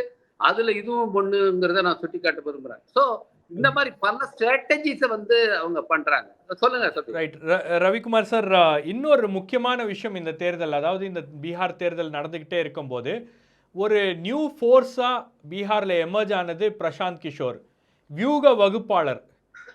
பல அரசியல் கட்சிகளுக்கு வியூகத்தை சொல்லி அந்த அரசியல் கட்சி ஜெயிப்பதற்கான அடித்தளத்தை நாங்கள் அமைக்கிறோம் அப்படின்னு சொல்லிக் கொள்கின்ற அந்த வியூக வகுப்பாளர், அவருடைய நிலைமை இன்னைக்கு பீகார்ல வந்து ரொம்ப மோசமா எக்ஸ்போஸ் ஆகியிருக்காரு. அதை எப்படி பார்க்குறீங்க நீங்க? ஒரு வகையில் அதை ஒரு 3 கார்னர் கண்டெஸ்டா மாற்றி பாஜகவுக்கு சாதகமான ஒரு சூழலை பிரசாந்த் கிஷோர் உருவாக்குனார் அப்படின்னு பார்க்குறீங்களா? இல்ல, பிரசாந்த் கிஷோரோட என்ட்ரி வந்து 3 கார்னரா மாத்தல. உடனே நீங்க அங்க இந்த வாக்கு எப்படி பதிவாயிருக்கு, அவருடைய பெர்ஃபார்மன்ஸை பார்த்தீங்கன்னா அவர் அங்க ஒரு பெரிய சிக்னிஃபிகன்ட் ஃபோர்ஸாவே இல்லை முதல்ல. ஸோ அது 3 கார்னராவெல்லாம் இவரால் அங்கே மாற்றப்படலை. பட் பிரசாந்த் கிஷோர் வந்து பார்ட்டியை லான்ச் பண்ணும் போதே எல்லாருக்கும் தெரியும் இவர் வந்து பிஜேபிக்காக தான் இந்த கட்சியை உருவாக்கியிருக்கார். அவங்களுக்காக தான் வேலை செய்கிறார். ஏன்னா 24 எலெக்ஷனில் பிஜேபிக்கு வந்து சீட்டு கம்மியாகுங்கிற மாதிரி வரும்போது அந்த மாதிரி சமயத்தில் வந்து யார் வந்தது நீங்கள் பார்த்தீங்கன்னா பிரசாந்த் கிஷோர் வந்து திடீர்னு மீடியாவில் அவருக்கு இன்டர்வியூஸ், அவர் ஒப்பீனியன் திடீர்னு வந்து ப்ரொஜெக்ட் பண்ணப்படுறாரு. வந்து மோடி தான் வந்து இது பண்ணுவார், அவரை வந்து ஒன்றும் பண்ண முடியாது, அவர் மாதிரி ஒரு லீடர் கிடையாது, அப்படி இப்படின்னு பேசி பிஜேபி தான் அது பண்ண அந்த இடத்துல அவ்வளவு டெஸ்பரேட்டா இருந்தாங்க பிஜேபி. தன்னுடைய மறைமுக ஆதரவாளர்கள் கூட ஓப்பனா வந்து நீங்க பேசுங்கன்னு சொல்ல வேண்டிய நிலை போன 24 எலெக்ஷன்ல வந்தது. அந்த சமயத்துல பிஜேபிக்கு வந்து நேரடியா கை கொடுக்க முன் வந்தவர் பிரசாந்த் கிஷோர். அவர் வந்து பிஜேபி எதிர்த்தெல்லாம் அங்க வேலை செய்யல. அவர் முழுக்க முழுக்க பிஜேபிக்காக தான். இதுதான் நீங்க சொல்ற மாதிரி அதை ட்ரைகார்னரா மாத்தி பிஜேபிக்கு வந்து ஹெல்ப் பண்றதுதான் அவருடைய திட்டம். அதனால அவர் மேல பெரிய நம்பிக்கை எல்லாம் கிடையாது. அவர் வாங்கி இருக்கிற 1000 ஓட்டா இருந்தா கூட அந்த 1000 ஓட்டுங்கிறது பிஜேபி ஹெல்ப் பண்ணதுதான். இந்த எஸ்ஐஆர் அப்படின்ற ஒரு விஷயம், அதாவது ஒரு க்ளோஸ் கான்டெஸ்ட். ஏன்னா கடந்த தேர்தலில் பார்த்தீங்கன்னா கிட்டத்தட்ட ஒரு 50 தொகுதிகள் 500க்கும் கீழே, அந்த ஓட் மார்ஜின் அப்படின்றது 500 வாக்குகளுக்கும் கீழே இருந்துச்சு, அதுக்குள்ளே தான் இருந்துச்சு. இப்போ இந்த எஸ்ஐஆருடைய தாக்கம் பார்த்தீங்கன்னா ஒரு கிட்டத்தட்ட 100க்கும் மேற்பட்ட தொகுதிகளில் இருக்குது அப்படின்னு பல ஊடகங்கள் அதை ரிப்போர்ட் பண்ணுறாங்க. அப்போ இந்த எஸ்ஐஆர் அப்படின்றது வந்து இந்த தேர்தலில் பாஜகவுக்கு இவ்வளவு பெரிய வெற்றி கிடைப்பதற்கு ஒரு ஃபார்முலாவாக இதை மாற்றிடுவாங்களா அப்படின்ற ஒரு ஐயப்பாடு இருக்கிறதா? ஏன்னா அடுத்தது தமிழ்நாட்டில் பண்ணுறாங்க, அதுக்கப்புறம் வெஸ்ட் பெங்காலில் பண்ணுறாங்க, கேரளாவில் பண்ணுறாங்கன்னும் போது அடுத்த ஃபார்முலாவை இவங்க இப்படி தான் கொண்டு வர பார்க்குறாங்களா? நிச்சயமா இது வந்து ஒரு பேட்டர்னா உருவாக்கிட்டாங்க பிஜேபி வந்து. இப்ப நீங்க வந்து முதல்ல வந்து என்ன பண்ணுவாங்கன்னா, எலெக்ஷன் வர ஸ்டேட்ல எலெக்ஷனுடைய அந்த கிரவுண்டை வந்து முதல்ல பிஜேபிக்கு சாதகமாக ப்ரிப்பேர் பண்ற வேலையை எலெக்ஷன் கமிஷன் செய்யும். அதுக்கு எஸ்ஐஆர்னு சொல்லும், அல்லது வேற என்னென்ன உண்டோ, ஒரு ரீஜனல் பார்ட்டி தாங்க இப்போ ரூலிங் பார்ட்டியா இருக்குன்னா அது மேல கெடுபிடியை கொண்டு வரும். இப்ப நீங்க பாருங்களேன் தமிழ்நாட்டில் என்னெல்லாம் பண்ணாங்க. நீங்க பீகார்ல 10,000 ரூபா கொடுத்தாங்க, டிரான்ஸ்ஃபர் பண்ணாரு. நம்ம பிரைம் மினிஸ்டர் தான் அந்த ஸ்கீமையே வந்து இனிஷியேட் பண்ணி 75 லட்சம் பேருக்கு 10,000 ரூபான்னு கொடுத்துருக்காங்க. நீங்க இப்போ நான் ஒரு உதாரணத்துக்கு சொல்றேனே, தமிழ்நாட்டில் இதுதான் ஒர்க் அவுட் ஆயிருக்கு திமுக கவர்மெண்ட் உணர்ந்து, திமுக கவர்மெண்ட் இப்போ வந்து 10,000 ரூபாய் இதே மாதிரி கொடுத்துருவோம், அது என்ன ஆனாலும் பார்த்துக்கலாம் அப்படின்னு ஒரு முடிவுக்கு வருதுன்னு இருக்கீங்க. அதை கொடுக்க விட மாட்டாங்க யாரு? Election commission. ரூல்ஸ் பேசுவாங்க. இது ஏற்கனவே நம்ம பார்த்துக்கோம். நீங்க ஹிந்துல அவரு ராமகிருஷ்ணன் வந்து ஒரு கட்டுரை எழுதியிருக்காரு. நீங்க வந்து எப்படி இந்த டிவி கொடுக்க வந்த போது என்ன மாதிரியான பிரச்சனை எல்லாம் பண்ணாங்க எலெக்ஷன் கமிஷன். இங்க தமிழ்நாட்டுல இதுக்கு முன்னெல்லாம் என்ன மாதிரி ஸ்கீம்ஸ் எல்லாம் நிறுத்திட்டு எப்படி எல்லாம் தொந்தரவு கொடுத்தாங்க ஸ்டேட் கவர்மெண்ட்ஸுக்கு. ஆனால் இன்னைக்கு பீகாருக்கு எப்படி பண்றாங்கிறத ஹிந்துல ஒரு நல்ல ஒரு கட்டுரை அவர் எழுதியிருந்தார். ஸோ அந்த மாதிரி வந்து இங்க எலெக்ஷன் கமிஷன் வந்து அந்த கிரவுண்டை வந்து பிஜேபி அலையன்ஸுக்கு வந்து ஃபேவரபிளா மாத்தி கொடுப்பாங்க. ஆனால் பிஜேபி அதோட நிறுத்துறது இல்ல. அதை தான் நான் சொல்ல வரேன். இப்ப என்ன பண்றாங்கன்னா அலையன்ஸ் ஃபார்மேஷன்ல ரொம்ப கவனமா இருக்கிறாங்க. அதே மாதிரி சோசியல் அலையன்சஸ் உருவாக்குறது, கேஸ்ட் அலையன்சஸ். அதுல மேஜர் கேஸ்ட் இன்னைக்கு நீங்க பீகார்ல எடுத்துட்டு பாத்தீங்கன்னா மேஜர் நியூமரிக்கலி மேஜர் கேஸ்ட் எல்லாமே என்டிஏவில் தான் இருக்கு. என்டிஏ கூட்டணிக்கு தான் இருக்காங்க. அது தலித் இருக்கிறாங்க, யாதவ் இருக்கிறாங்க, அதுக்கு இல்லாம அப்பர் காஸ்ட் இருக்கிறாங்க, இது எல்லாமே இருக்கு. எல்லாரையும் அது உள்ளார இன்க்ளூட் பண்ற மாதிரி சின்ன சின்ன கட்சிகள் இருக்கும். அவங்களுக்கு ஒரு 2 சீட்டு 3 சீட்டு கொடுத்து அவங்களே உள்ளார எடுத்து போட்டுருவாங்க. ஸோ இந்த சோசியல் அலையன்ஸை உருவாக்குறதாலும் சரி, பொலிட்டிக்கல் அலையன்ஸை உருவாக்குறதா இருந்தாலும் சரி, அதுலயும் அவங்க கவனமா மெட்டிகுலஸா ஒர்க் பண்ணி அதை பண்றாங்க. மூணாவது தான் இந்த மாதிரி ஃப்ரீபீஸ். ஒரு பக்கம் தமிழ்நாடு மாதிரியான இடத்துல வந்து ஃப்ரீபீஸை வந்து கேவலமா பேசுவார் நம்முடைய மோடி. இங்க வந்து பீகார்ல வந்து தமிழ்நாட்டில் பீகாரிகள்லாம் வந்து சித்திரவதை செய்யறாங்க, டார்ச்சர் பண்றாங்க, அப்படி பண்றாங்கன்னு அங்க ஓட்டு வாங்குறதுக்கு இன்னும் ஒரு மாநிலத்தை கூட ஒரு எதிரியா சித்தரிப்பார். எந்த லெவலுக்கும் போறதுக்கு அவங்க தயங்க மாட்டாங்க. ஸோ அதே சமயத்துல அந்த ஃப்ரீபீஸையும் ஃபுல்லா யூஸ் பண்றாங்க. நீங்க எல்லா எலெக்ஷன்லயும் பாருங்க, நீங்க வந்து அவங்க கொடுக்குற வாக்குறுதிகள் பாருங்க. நீங்க இந்த 10,000 மணி டிரான்ஸ்ஃபர் இது வரைக்கும் எந்த ஸ்டேட்லயும் நடக்கலையா? நீங்க பீகார்ல மட்டும் தான் நடந்தது. இவ்வளவு பெரிய ஒரு ஸ்கீமை வந்து அனௌன்ஸ் பண்ணி மகாராஷ்டிரால பண்ணாங்க சார். மகாராஷ்டிரால லாட்கி பெஹனா ஸ்கீம் பண்ணாங்க. 10,000 கிடையாது, 10,000. அதாவது நாங்க கொடுப்போம்னு நீங்க பிராமிஸ் தான் அங்க நடந்தது. நீங்க மற்ற இடத்துலலாம் நாங்க வந்தா வந்து கொடுக்குறோம்னு சொன்னாங்க. இங்க வந்து 10,000 டிரான்ஸ்ஃபர் பண்ணிட்டாங்க எலெக்ஷனுக்கு. எப்படிங்க எலெக்ஷன் கமிஷன் இதை அலோவ் பண்றாங்க? இதை பாக்குறாங்க, எல்லாருமே பார்த்துட்டு தான் இருக்காங்க. இதை வந்து அவங்க ஒரு ஸ்கீமா எலெக்ஷன்லாம் இதுவானதுக்கு அப்புறம் அவங்க வந்து பண்றாங்க. 75 லட்சம் பேருக்கு பணத்தை கொடுக்குறான். கவர்மெண்ட் காசை எடுத்து ஓட்டுக்கு லஞ்சமா கொடுக்குறான். இதானே நடந்திருக்கு. அதை அனுமதிக்க வந்து தேர்தல் ஆணையம் அவங்களுக்கு தயாரா இருக்கு. ஸோ பிஜேபியோடைய வெற்றியில இது எல்லாமே இருக்கு. நீங்க வந்து எலெக்ஷன் கமிஷன் உள்ளிட்ட கவர்மெண்ட் மெஷினரியை தனக்கு சாதகமாக பயன்படுத்துறது. ரெண்டாவது வந்து சோசியல் அலையன்சஸை வந்து உருவாக்குறது. மூணாவது பொலிட்டிக்கல் அலையன்சஸை வந்து ஒரு கோஹசிவா வச்சுக்கிறது. நாலாவது மீடியாவை வந்து ஆப்ரேட் பண்றது. தங்களுக்கு ஃபேவரபிளான ஒரு கருத்தை வந்து முதல்ல இருந்தே ஒரு கட்டமைக்கிறதுக்கு மீடியாவை பயன்படுத்துறது. இந்த 4 முனையிலையும் அவங்க வந்து ஒர்க் பண்றாங்க. ஆனா நீங்க இதுக்கு எதிராக இருக்கிற இந்தியா பிளாக் எடுத்து பாருங்க. அவங்ககிட்ட மீடியா இதுல வந்து ஒரு ஏதாவது ஒரு இவங்களால ஒரு பெனிட்ரேட் பண்ணி மீடியா முழுக்க பெரிய மீடியாலாம் அவங்க கையில போயிடுச்சுன்னு வச்சுங்க. சோசியல் மீடியா இருக்குல்ல, சோசியல் மீடியாவிலேயாவது இவங்க டாமினேட் பண்ணலாம்ல, அதையும் பண்ண முடியறது இல்லை. சரி, ஒரு பண்றது இல்ல சார், பண்ண முடியறது இல்லைங்களா, பண்றது இல்லைங்கிறது தான். ஒரு ஆல்டர்னேட் மீடியாவை கூட பயன்படுத்துறது இல்லையா, இன்டர்வியூஸ் கொடுக்கறது இல்ல. நீங்க அதை வந்து பண்றது இல்லையா? இப்ப நீங்க சோசியல் அலையன்ஸை இப்ப காங்கிரஸுக்கு எந்த கம்யூனிட்டி ஓட்டு போடுது? இப்ப பீகார்ல அதுக்கு வந்து இது வந்து ஒரு காலத்துல காங்கிரஸுக்கு வந்து ஒரு தலித்ஸ் வந்து ஒரு பெரிய ஓட் பேங்கா இருந்தாங்க. அது மாதிரி மைனாரிட்டிஸ் வந்து ஒரு பெரிய ஓட் பேங்கா இருந்தாங்க. இன்னைக்கு வந்து நீங்க இதுவே பாக்குறோம். அதுக்கு முன்ன வந்த கருத்து கணிப்புலயே நிறைய பேர் வந்து பிரசாந்த் கிஷோருக்கு அங்க இருக்கிற முஸ்லீம் கம்யூனிட்டிய பாதிக்கு பாதி, காங்கிரஸுக்கு பாதி போட்டாங்க, பிரசாந்த் கிஷோருக்கு பாதி போடுறாங்க அப்படின்னு ஒப்பீனியன்லாம் வருது. எப்படி ஏன் காங்கிரஸால அவங்களுடைய ஒரு நம்பிக்கையை மீட்டெடுக்க முடியல? நீங்க வந்து பாஜகவை எதிர்க்கிற காரணத்தினால் காங்கிரஸுக்கு வந்து மைனாரிட்டிஸும் தலித்தும் ஓட்டு போடுறாங்களே ஒழிய, தலித்தும் மைனாரிட்டிஸும் காங்கிரஸுக்கு ஓட்டு போடுறதுக்கு வேற ஏதாவது ரீசன் இருக்கா? காங்கிரஸ் வந்து ஒரு வேளை வந்து மைனாரிட்டிஸ்ல இருந்து பிஜேபி எதிர்க்கிறவங்க எல்லாருமே தே ஆர் என்டைட்டில்டு. அதாவது என்டைட்டில்டுங்கிறத விட அவங்க வந்து எங்களுக்கு தான் ஓட்டு போடணும், எங்ககிட்ட தான் அவங்க வரணுங்கிற அந்த ஒரு மனப்பான்மை இருக்குதோ காங்கிரஸ்க்கு. முஸ்லீம்ஸ்னால் எங்களுக்கு மட்டும்தான் ஓட்டு போடணும். ஒவைசி நின்னார்னா அவர் வந்து எங்களோட சேர்ந்து கூட்டணியில் தான் நிற்கணும், அவர் தனியாக நிற்கக்கூடாது. அப்போது மைனாரிட்டிஸோட கார்டியன்ஸாக நாங்கள் மட்டும்தான் இருப்போம், எங்களுக்கு எதிராக யாரும் வரக்கூடாது, எல்லாருமே எங்ககிட்ட தான் இருக்கணும் அப்படிங்கிற மாதிரி அந்த ஒரு மைண்ட் செட்டில் இன்னும் காங்கிரஸ் இருக்காங்களோ? ஆமா, அப்படிதான் இருக்காங்க. நீங்க வந்து அவங்களுக்கு நீங்க மாடல் கிரியேட் பண்ணலாம் இல்லைங்க. தெலுங்கானா இருக்குது, நீங்க வந்து கர்நாடகா இருக்குது, நீங்க இதுக்கான மாடலை கிரியேட் பண்ணலாம்ல.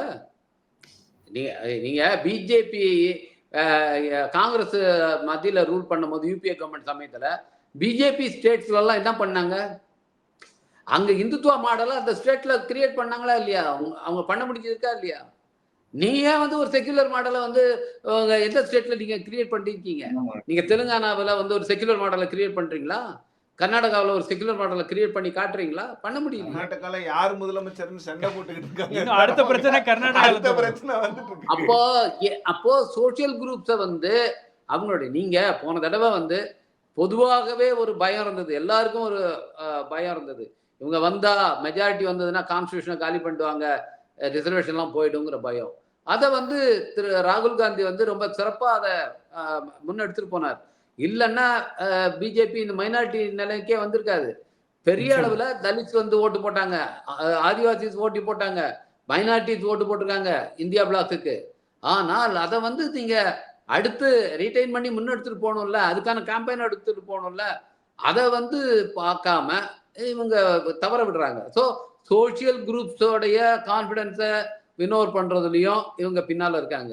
அடுத்து பொலிட்டிக்கல் அலையன்சஸ், இருக்கிற அலையன்சஸை நீங்க கூட இருக்கிறவனையே வீக்கன் பண்றது, இதுதான் வந்து நடக்குது. இந்தியா பிளாக்குள்ளார இருக்கிற கட்சிகளே வந்து காங்கிரஸ் தான் இதுக்கு லீடுன்னு எடுத்துக்கிட்டா கூட, ஆனா இப்பவும் வந்து ரீஜனல் பார்ட்டிஸை தனக்கு கீழே இருக்கணும் அப்படிங்கிற மாதிரியான ஒரு மனோபாவத்திலே அப்ரோச் பண்றது இருக்கு பாருங்க, அது வந்து இனிமே உதவாது. ஸோ இந்த மாதிரியான காரணங்களால தான் இவ்வளவு பெரிய தோல்வியை இந்த அணி சந்திச்சிருக்கு நான் நினைக்கிறேன். Right sir, thank you. ரொம்ப நன்றி உங்களுடைய இந்த ஒரு டீட்டெயில்டு அனாலிசிஸ்க்கு. அதாவது இந்த எஸ்ஐஆர் தொடர்பாக ரவிக்குமார் சார் பல்வேறு விஷயங்களை சொல்லியிருக்காரு. அதாவது பாஜக ஜெயிச்சது எஸ்ஐஆர் ஒரு மிக முக்கியமான காரணம். பட் அது மட்டும் இல்லை, ஒரு காம்பினேஷன் ஆஃப் ஃபேக்டர்ஸ் அப்படின்றாரு. இதில் இன்னொரு முக்கியமான விஷயம் என்னென்னா, எக்ஸிட் போல்ஸ் எல்லாமே வந்து பிஜேபிக்கு ஒரு 130லேருந்து 140 கிடைக்கும் அப்படின்னாங்க. எல்லா எக்ஸிட் போல்ஸும் பொய் அப்படின்ற அளவில் இங்கே வந்து நிரூபணமாகி இருக்கு. கிட்டத்தட்ட பார்த்தீங்கன்னா உங்களுக்கு 200 சீட்டுக்கு மேலே அவங்க போயிருக்காங்க அப்படின்னா ப்ரூவ் ஆயிருக்கு. யஷ்வந்த் சின்ஹா பிஜேபி முன்னாள் பிஜேபி தலைவர், இப்போ அவர் வந்து இதுல இருக்காருன்னு நினைக்கிறேன், திரிணாமுல் காங்கிரஸ் ராஜ்யசபா எம்பி. அவர் தான் சொல்றாரு 200 சீட்டுக்கு மேல வருவாங்க, பிஜேபி வருவாங்க, என்டிஏ ஜெயிப்பாங்க அப்படின்னு அவர் தான் சொன்னாரு. ஸோ அவருடைய எக்ஸிட் போல் மட்டும்தான் வந்து இன்னைக்கு உறுதியாக இருக்கிறது. அவர் விளையாட்டா போட்டாரா என்னன்னு தெரியல, ட்விட்டரில் பதிவு பண்ணார், அது வந்து உண்மையாகி இருக்கிறது அப்படின்னும் போது, ஸோ இப்படி தான் வந்து இந்த பீகார் தேர்தல் களம் என்பதும் தேர்தல் முடிவுகள் என்பதும் வெளிவந்திருக்கு. இன்னும் வருகின்ற நாட்களில் அதை பற்றி நிறைய நம்ம அனலைஸ் பண்ண வேண்டியது இருக்குது. ரொம்ப டீட்டெயில்டாக அனலைஸ் பண்ணோன்னா இன்னும் பல விஷயங்களில் நமக்கு கிளாரிட்டி கிடைக்கும். அதை நாங்கள் தொடர்ந்து பண்ணுவோம். ஸோ நம்ம அடுத்த டாபிக்கு அடுத்தது நம்ம போக போகிறோம். நம்மளோட செகண்ட் டாபிக் வந்து இந்த எஸ்ஐஆர் தமிழ்நாட்டில் நடந்துக்கிட்டு இருக்கு. ஸோ பீகாரில் நடத்தப்பட்ட அந்த எஸ்ஐஆர் உடைய தாக்கம் எந்த அளவுக்கு அந்த தேர்தல்களில் இருந்திருக்கு அப்படின்றது இன்னும் வந்து நிறைய பேர் பகுப்பாய்வு செஞ்சிட்ருக்காங்க. அந்த நம்பர்ஸ்லாம் ஃபைனல் நம்பர்ஸ்லாம் வந்ததுக்கப்புறம் அதை ரீட் பண்ணுவாங்க. பட் தமிழ்நாட்டிலையும் இப்போ எஸ்ஐஆர் தொடங்கி இருக்கிறது. அந்த எனிமரேஷன் ஃபார்ம்ஸ்லாம் வந்து கொடுத்துட்ருக்காங்க. அந்த ஃபார்ம்ஸ் வந்து எப்படி ஃபில் பண்ணுறது அப்படின்றதே வந்து ஒரு பெரும்பாடாக இருக்கிறது. ஏன்னா அது ஏதோ யூகேக்கும் யூஎஸ்க்கும் வீசா ஃபார்ம் ஃபில் பண்ணுற மாதிரி இருக்குது அப்படின்றத எனக்கு ஒரு அரசியல்வாதியை சொல்கிறாரு. அப்புறம் இன்னொரு நல்ல ஆக்டிவ் பாலிட்டிக்ஸில் இருக்கக்கூடிய ஒரு நபர் அவர்கிட்ட பேசும்போது சொல்கிறாரு, என் பேரை கண்டுபிடிக்கிறதுக்கே எனக்கு 3 நாள் ஆச்சு அப்படின்னு சொல்லி என்ஆர் இளங்கோ சொன்னார். என் பேரை என்னோட லாயர் டீமை வச்சு கண்டுபிடிக்கிறதுக்கு எனக்கு 1 மணி நேரம் ஆச்சு. லீகல் விங் அவர் போன வாரம் சொன்னார்.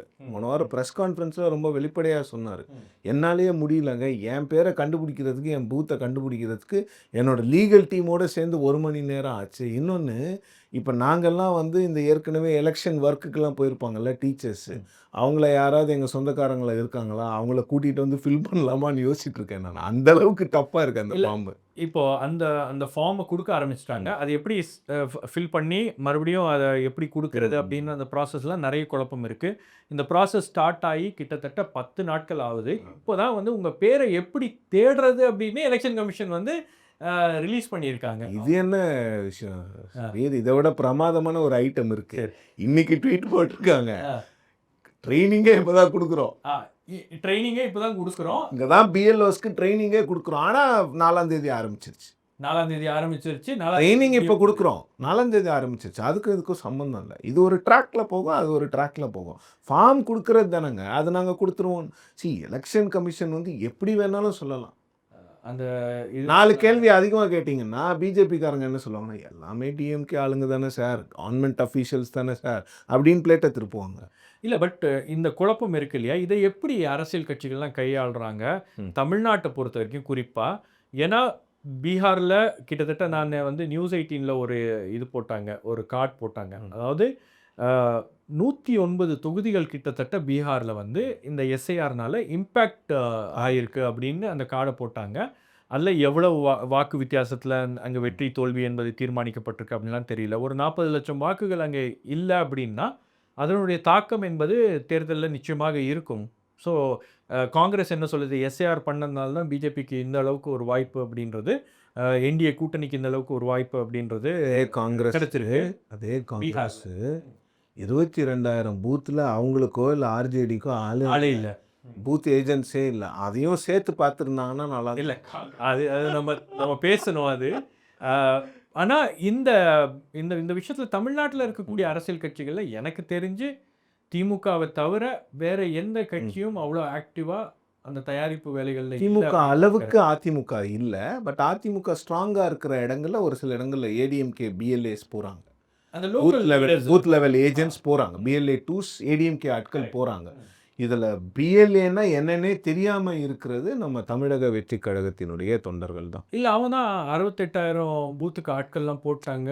மிஸ்டர் ஆனந்த் வந்து ஒரு ஆப் வச்சிருக்காரு. அதுல பார்த்தாருன்னா டக்குன்னு எல்லாரையும் அனுப்பிச்சிருவாரு அப்படின்னாரு. சபீர், நான் இந்த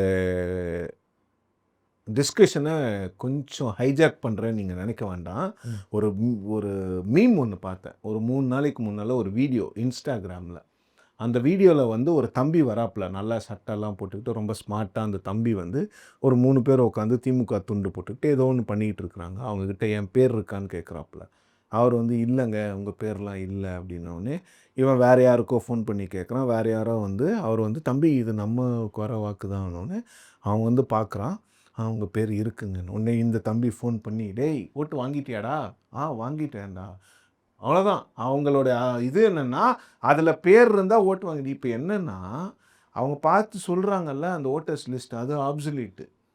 அந்த ஓட்டர்ஸ் லிஸ்ட் வந்து டிசம்பர் 4ஆம் தேதி அது காலாவதி ஆகிடும். கரெக்ட். நீங்கள் போய் ரெஜிஸ்டர் பண்ணணும். அந்த பேசிக் அண்டர்ஸ்டாண்டிங் இருக்கணும். இப்போ என்ன நடக்க போகுதுன்னா சபீர், நிறைய பசங்க வந்து நம்ம ஓட்டு பேரில் இருக்குது, நம்ம இந்திய பிரஜைனாலே 18 வயசு தாண்டிட்டாலே நமக்கு ஓட்டு இருக்கும்னு நினச்சி கரெக்டாக அவங்க பூத்துக்கு போயிட்டு ஏமாற போகிறாங்க. அதுதான் நடந்துகிட்டு இருக்கு. இல்லை அந்த செட்டப் தான். இப்போ அதாவது மக்களை வந்து சென்சிடைஸ் பண்ணணும், ஒரு அவேர்னஸை கிரியேட் பண்ணணும். இது எலெக்ஷன் கமிஷன் செய்திருக்கணும். இந்த மாதிரி ஒரு லார்ஜ் ஸ்கேல் எக்ஸசைஸ் பண்ணுறோம் அப்படின்னா எலெக்ஷன் கமிஷன் பண்ணியிருக்கணும். எலெக்ஷன் கமிஷன் பண்ணல. அரசியல் கட்சி தலைவர்களே என்ன சொல்கிறாங்கன்னா, ஒரு கம்ப்ளைண்ட் இருக்குது அப்படின்னா ஒரு அரசியல் கட்சி தலைவர் என்ன சொல்கிறாரு, பிஜேபி தலைவர் சொல்கிறாரு, நான் வந்து எத்தனையோ சிஇஓஸோடலாம் வந்து வேலை பார்த்துருக்கேன் தேர்தல் களத்தில். ஃபோன் அடித்தா எடுப்பாங்க, ரெஸ்பாண்ட் பண்ணுவாங்க, அது என்னன்னு ரெமெடி கொடுப்பாங்க. இப்போ இருக்கக்கூடிய சிஇஓ அர்ச்சனா பட்நாயக் ஃபோனே எடுக்கிறதில்ல. இங்கே இருக்கக்கூடிய சென்னை மாவட்டத்துக்கு இருக்கக்கூடிய தேர்தல் அதிகாரி அவரும் ஃபோன் எடுக்கிறதில்ல, கார்பரேஷன் கமிஷனர்.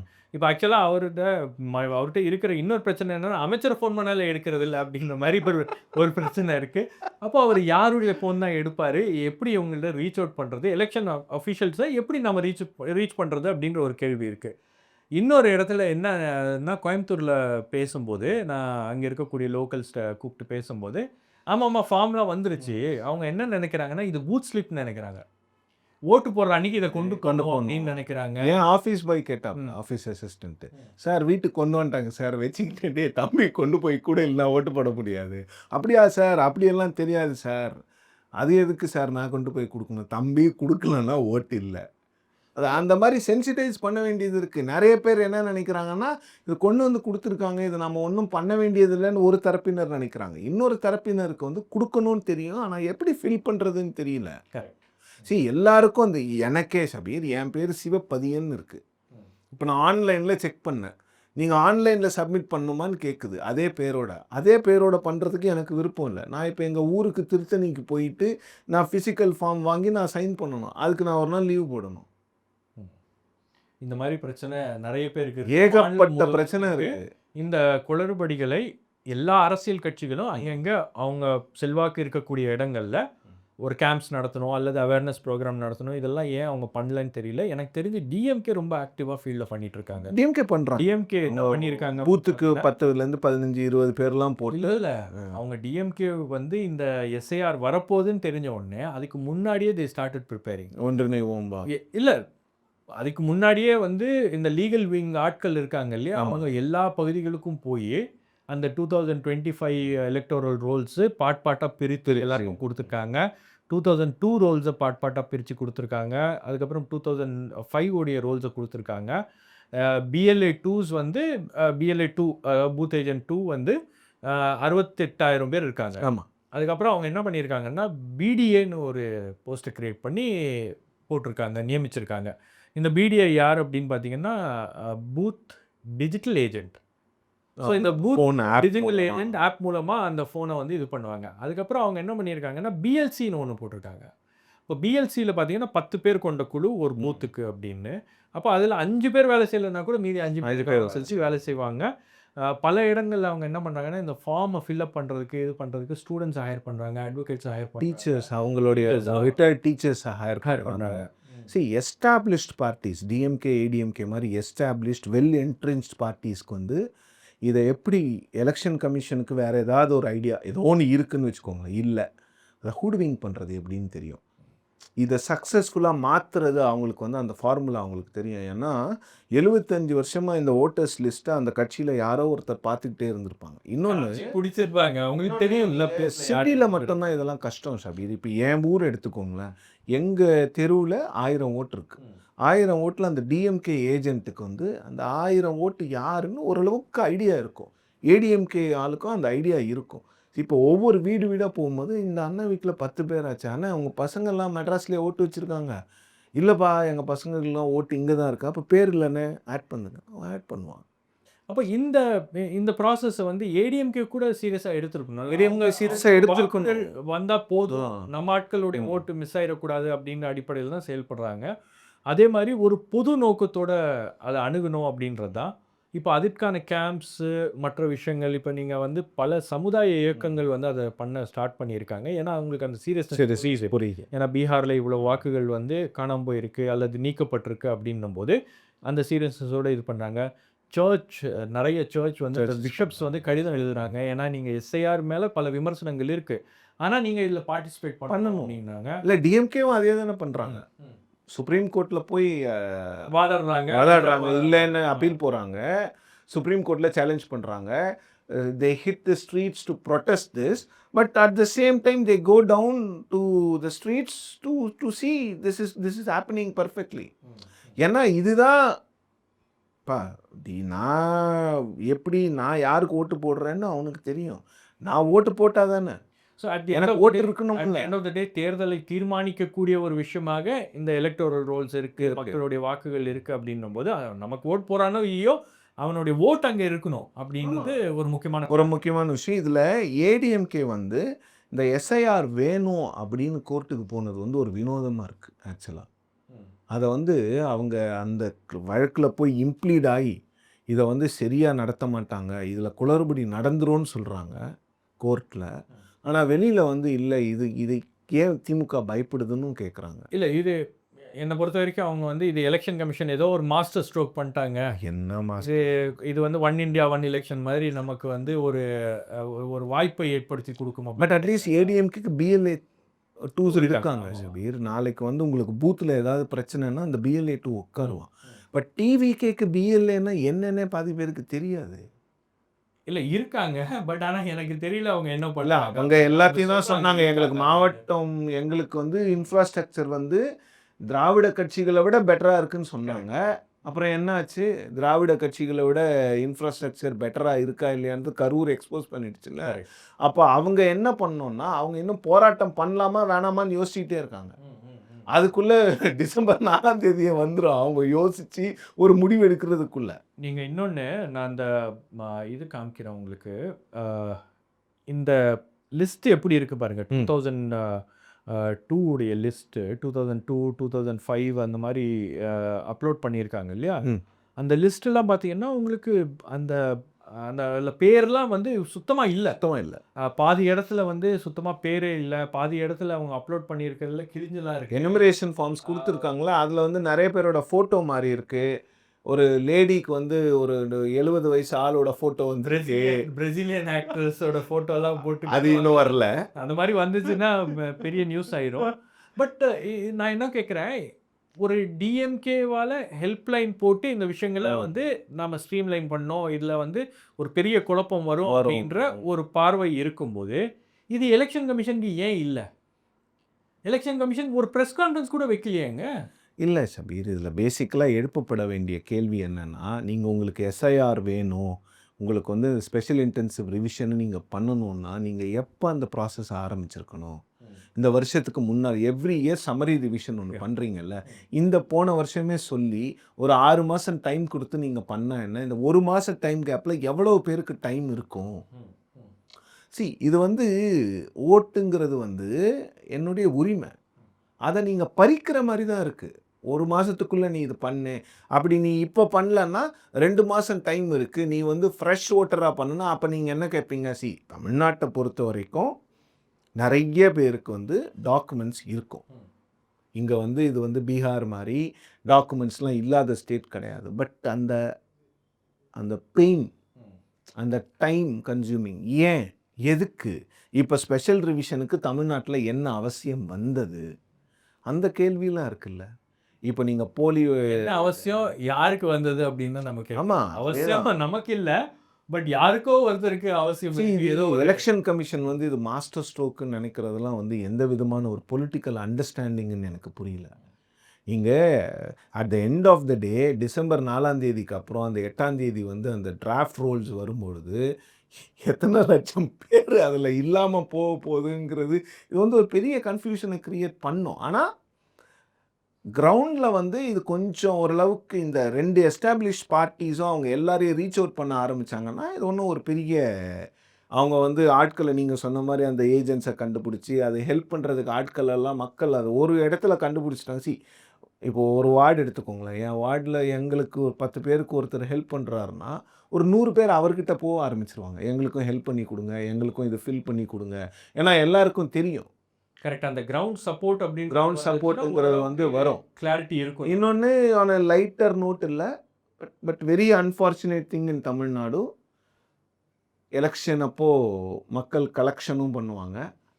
ஸோ அதனால் அந்த கலெக்ஷனுக்கு ரெடி ஆகிறதுக்கான வேலையும் அவங்க தான் பண்ணணும். இல்லை வெரி அன்ஃபார்ச்சுனேட். இல்லை நம்ம பார்க்கணும், அது ரொம்ப க்ளோஸாக ஃபாலோ பண்ண வேண்டிய ஒரு விஷயம் இருக்குது. குறிப்பாக இந்த பீகாருடைய தேர்தல் முடிவுகள் பிறகு அந்த எஸ்ஐஆருடைய இம்பேக்ட் என்னவாக இருக்குது அப்படின்றத நம்ம இன்னும் ஸ்டடி பண்ண வேண்டியது இருக்குது. அடுத்தடுத்த நிகழ்ச்சிகளில் அதை ஸ்டடி பண்ணுறோம், அதை உங்ககிட்ட கொண்டு வந்து சேர்க்குறோம்.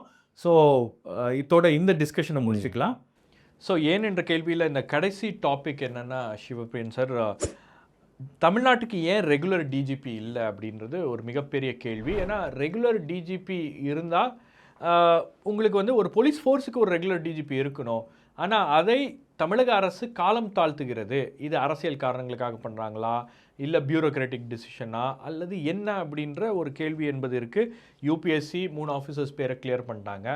ஆனால் ரெகுலர் டிஜிபியை நியமிப்பதில் இன்னும் காலதாமதம். 2வது எதிர்க்கட்சிகளும் இதை பற்றி பேசிட்டாங்க, நீதிமன்றத்துக்கும் போயிருக்காங்க, நீதிமன்றமும் கண்டெம்ட்டும் மூவ் பண்ணியிருக்காங்க. ஸோ இந்த விஷயத்தை பற்றி தான் நம்ம பேச இருக்கிறோம். நம்மோடு பீப்புள்ஸ் வாட்சுடைய எக்ஸிக்யூட்டிவ் டைரக்டர் திரு ஹென்ரி டிஃபன் அவர்கள் நம்மோடு இணைந்திருக்கிறார்கள். சார் வணக்கம். ரொம்ப நன்றி சார், நீங்கள் வந்து எங்களோட பேசிகிட்டு இருக்கிறதுக்காக இந்த முக்கியமான விஷயம் தொடர்பாக. தேங்க்ஃபுல்லி அவர் சென்னையில் இருந்தார், அதனால் நம்மளால் அவர் நேரடியாக கொண்டு வர முடிஞ்சு ஸ்டுடியோவுக்கு. சார், இந்த தமிழ்நாட்டுக்கு ரெகுலர் டிஜிபி ஏன் இல்லை, ஏன் இவ்வளவு கால தாமதம், என்ன ரீசன் சார்? 31/8 பழைய டிஜிபியோடைய டேர்ம் முடியுது. அதுக்கு 3 மாதத்துக்கு முன்னாடி உச்ச நீதிமன்றத்தினுடைய தீர்ப்பின்படி அவன் வந்து பரிந்துரைகளை அனுப்பியிருக்கிறார். அந்த பரிந்துரைகளை அவர்கள் அனுப்பவில்லை. தமிழகத்தில் மெட்ராஸ் ஹைகோர்ட்டில் 4/8 அன்று வந்து ஒரு ரிட் மனு தாக்கல் செய்யப்படுது. அந்த வாய்ப்பையாச்சும் பயன்படுத்தி, அது ஒரு ஞாபகம் என்ற ஒரு இதாக பயன்படுத்தி கோர்ட் இன்டர்வியூன் பண்ணியிருக்கலாம், ஃபஸ்ட் பெஞ்ச் இன்டர்வியூன் பண்ணியிருக்கலாம். 4/8 போட்ட மனுவையும் அதை இன்டர்வியூன் பண்ணல. 14/8 மதுரையில் இன்னொரு நம்பர் போடுறாரு. அங்கேயும் வந்து அவங்க என்ன சொல்கிறாங்க, யூபிஎஸ்சிக்கு எல்லாம் போயிடுச்சு அப்படின்றது, ப்ராசஸ் போயிடுச்சு அப்படின்னு சொல்கிறாங்க. ஸோ அதனால் அங்கே டிஸ்மிஸ் ஆகுது. ஸோ 2 மனுக்கள் அதை கடைசி மாதத்தில் உயர்நீதிமன்றத்தில் பதிவானது என்பது உண்மை. 31st வந்து நம்ம ஆக்டிங் டிஜிபியை நியமனம் செய்வாங்க. No acting DGP appointment by itself is contrary to supreme court order. அது ரொம்ப தெளிவாக இருக்குது. பிரகாஷ் சிங் ஜட்மெண்ட் கிளியராக அந்த கைட்லைன்ஸ் கொடுத்துருக்காங்க. பிரகாஷ் சிங் கேஸ் வந்து 2006 டைரக்ஷன்ஸ் முதல்ல வருது. அதுக்கப்புறம் 2019 வெவ்வேறு மாநிலங்கள், தமிழ்நாடு இல்லை, வெவ்வேறு மாநிலம், மற்ற மாநிலங்களில் கோளாறுகள் இருக்கின்ற காரணத்தினால் இதை முறைப்படுத்த வேண்டும் என்ற காரணத்தினால தான் இந்த 3 மாதத்துக்கு முன்னாடி எம்பேனல்மெண்ட் கமிட்டிக்கு வந்து பரிந்துரைகள் போக வேண்டும்னு சொல்கிறாங்க. அதுக்கப்புறம் இந்த ஆக்டிங் டிஜிபி இருக்கக்கூடாது அப்படின்றது ஸ்பெசிஃபிக்காக இன்னொரு 2019 ஜட்மெண்ட்டில் இருக்குது. So all this is made clear. இது தாண்டி 2023 யூபிஎஸ்சி எம்பேனல்மெண்ட் கமிட்டி எப்படி செயல்படுது, அதில் உறுப்பினர்கள் யார், அதில் யாரெல்லாம் பங்கேற்க வேண்டும், அந்த மாநிலத்தினுடைய சீஃப் செக்ரட்டரி இருக்க வேண்டும், அந்த மாநிலத்தினுடைய டிஜிபி அதில் பங்கேற்பு செய்ய வேண்டும் போன்ற விஷயங்கள்லாம் குறிப்பிட்டு கிளியர் பண்ணியிருக்காங்க. இதெல்லாம் போயும் நான் எந்த பரிந்துரைகளையும் அனுப்ப மாட்டேன்னு சொல்லி கண்டெம்ட் விசாரணைக்கு வரும்போது மட்டும்தான் சொல்கிறாங்க, போன வாரம் நாங்கள் அனுப்பியிருந்தாங்க. சரி, அதனால வந்து அவங்க give the UPSC a chance. So UPSC committee வந்து அன்னைக்கு 26/9 உட்காடுறாங்க.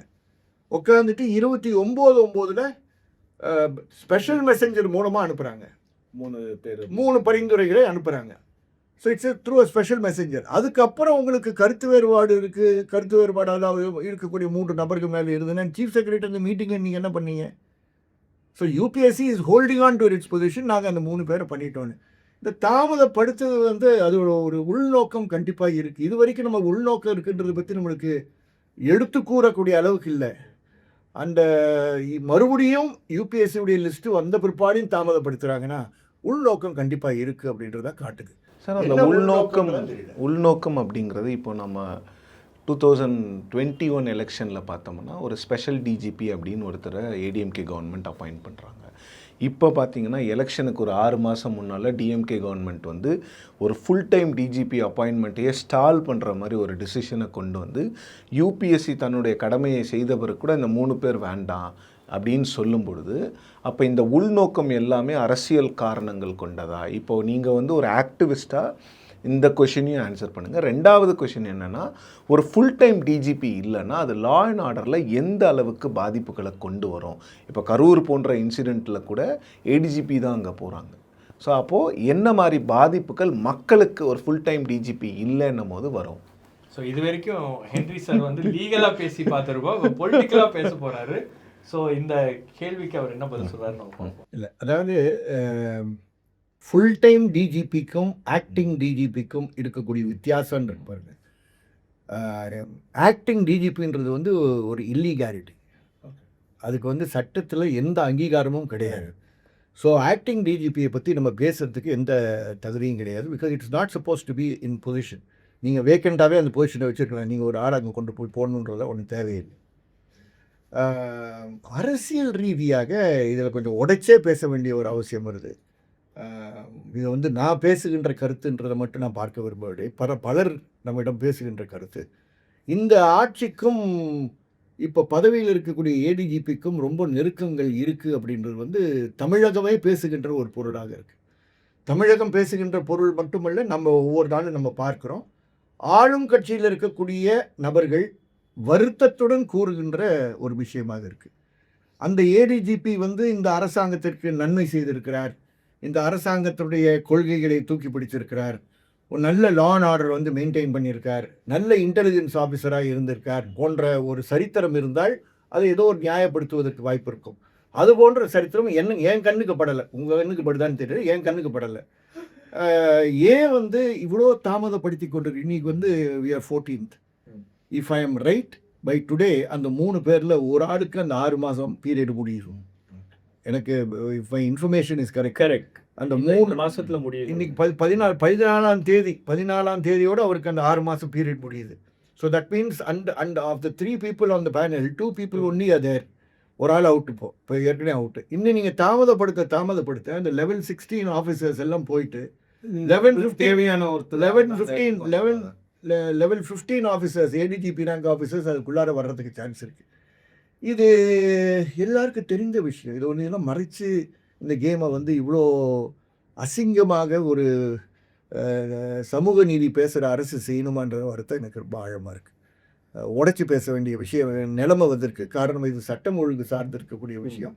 அதனால் வெவ்வேறு சட்டம் ஒழுங்கு பிரச்சனைகளுக்கு டிஜிபி தான் பொறுப்படுத்தணும்னா இன்றைக்கி ஸ்போக்ஸ் பர்சன் ஒரு டிஜிபி எல்லா இடங்கள்லையும் யார் நிற்கிறாங்கன்னா, முன்னாடி நிற்கிறாங்கன்னா ஏடிஜிபி லா அண்ட் ஆர்டர் தான் நிற்கிறார்.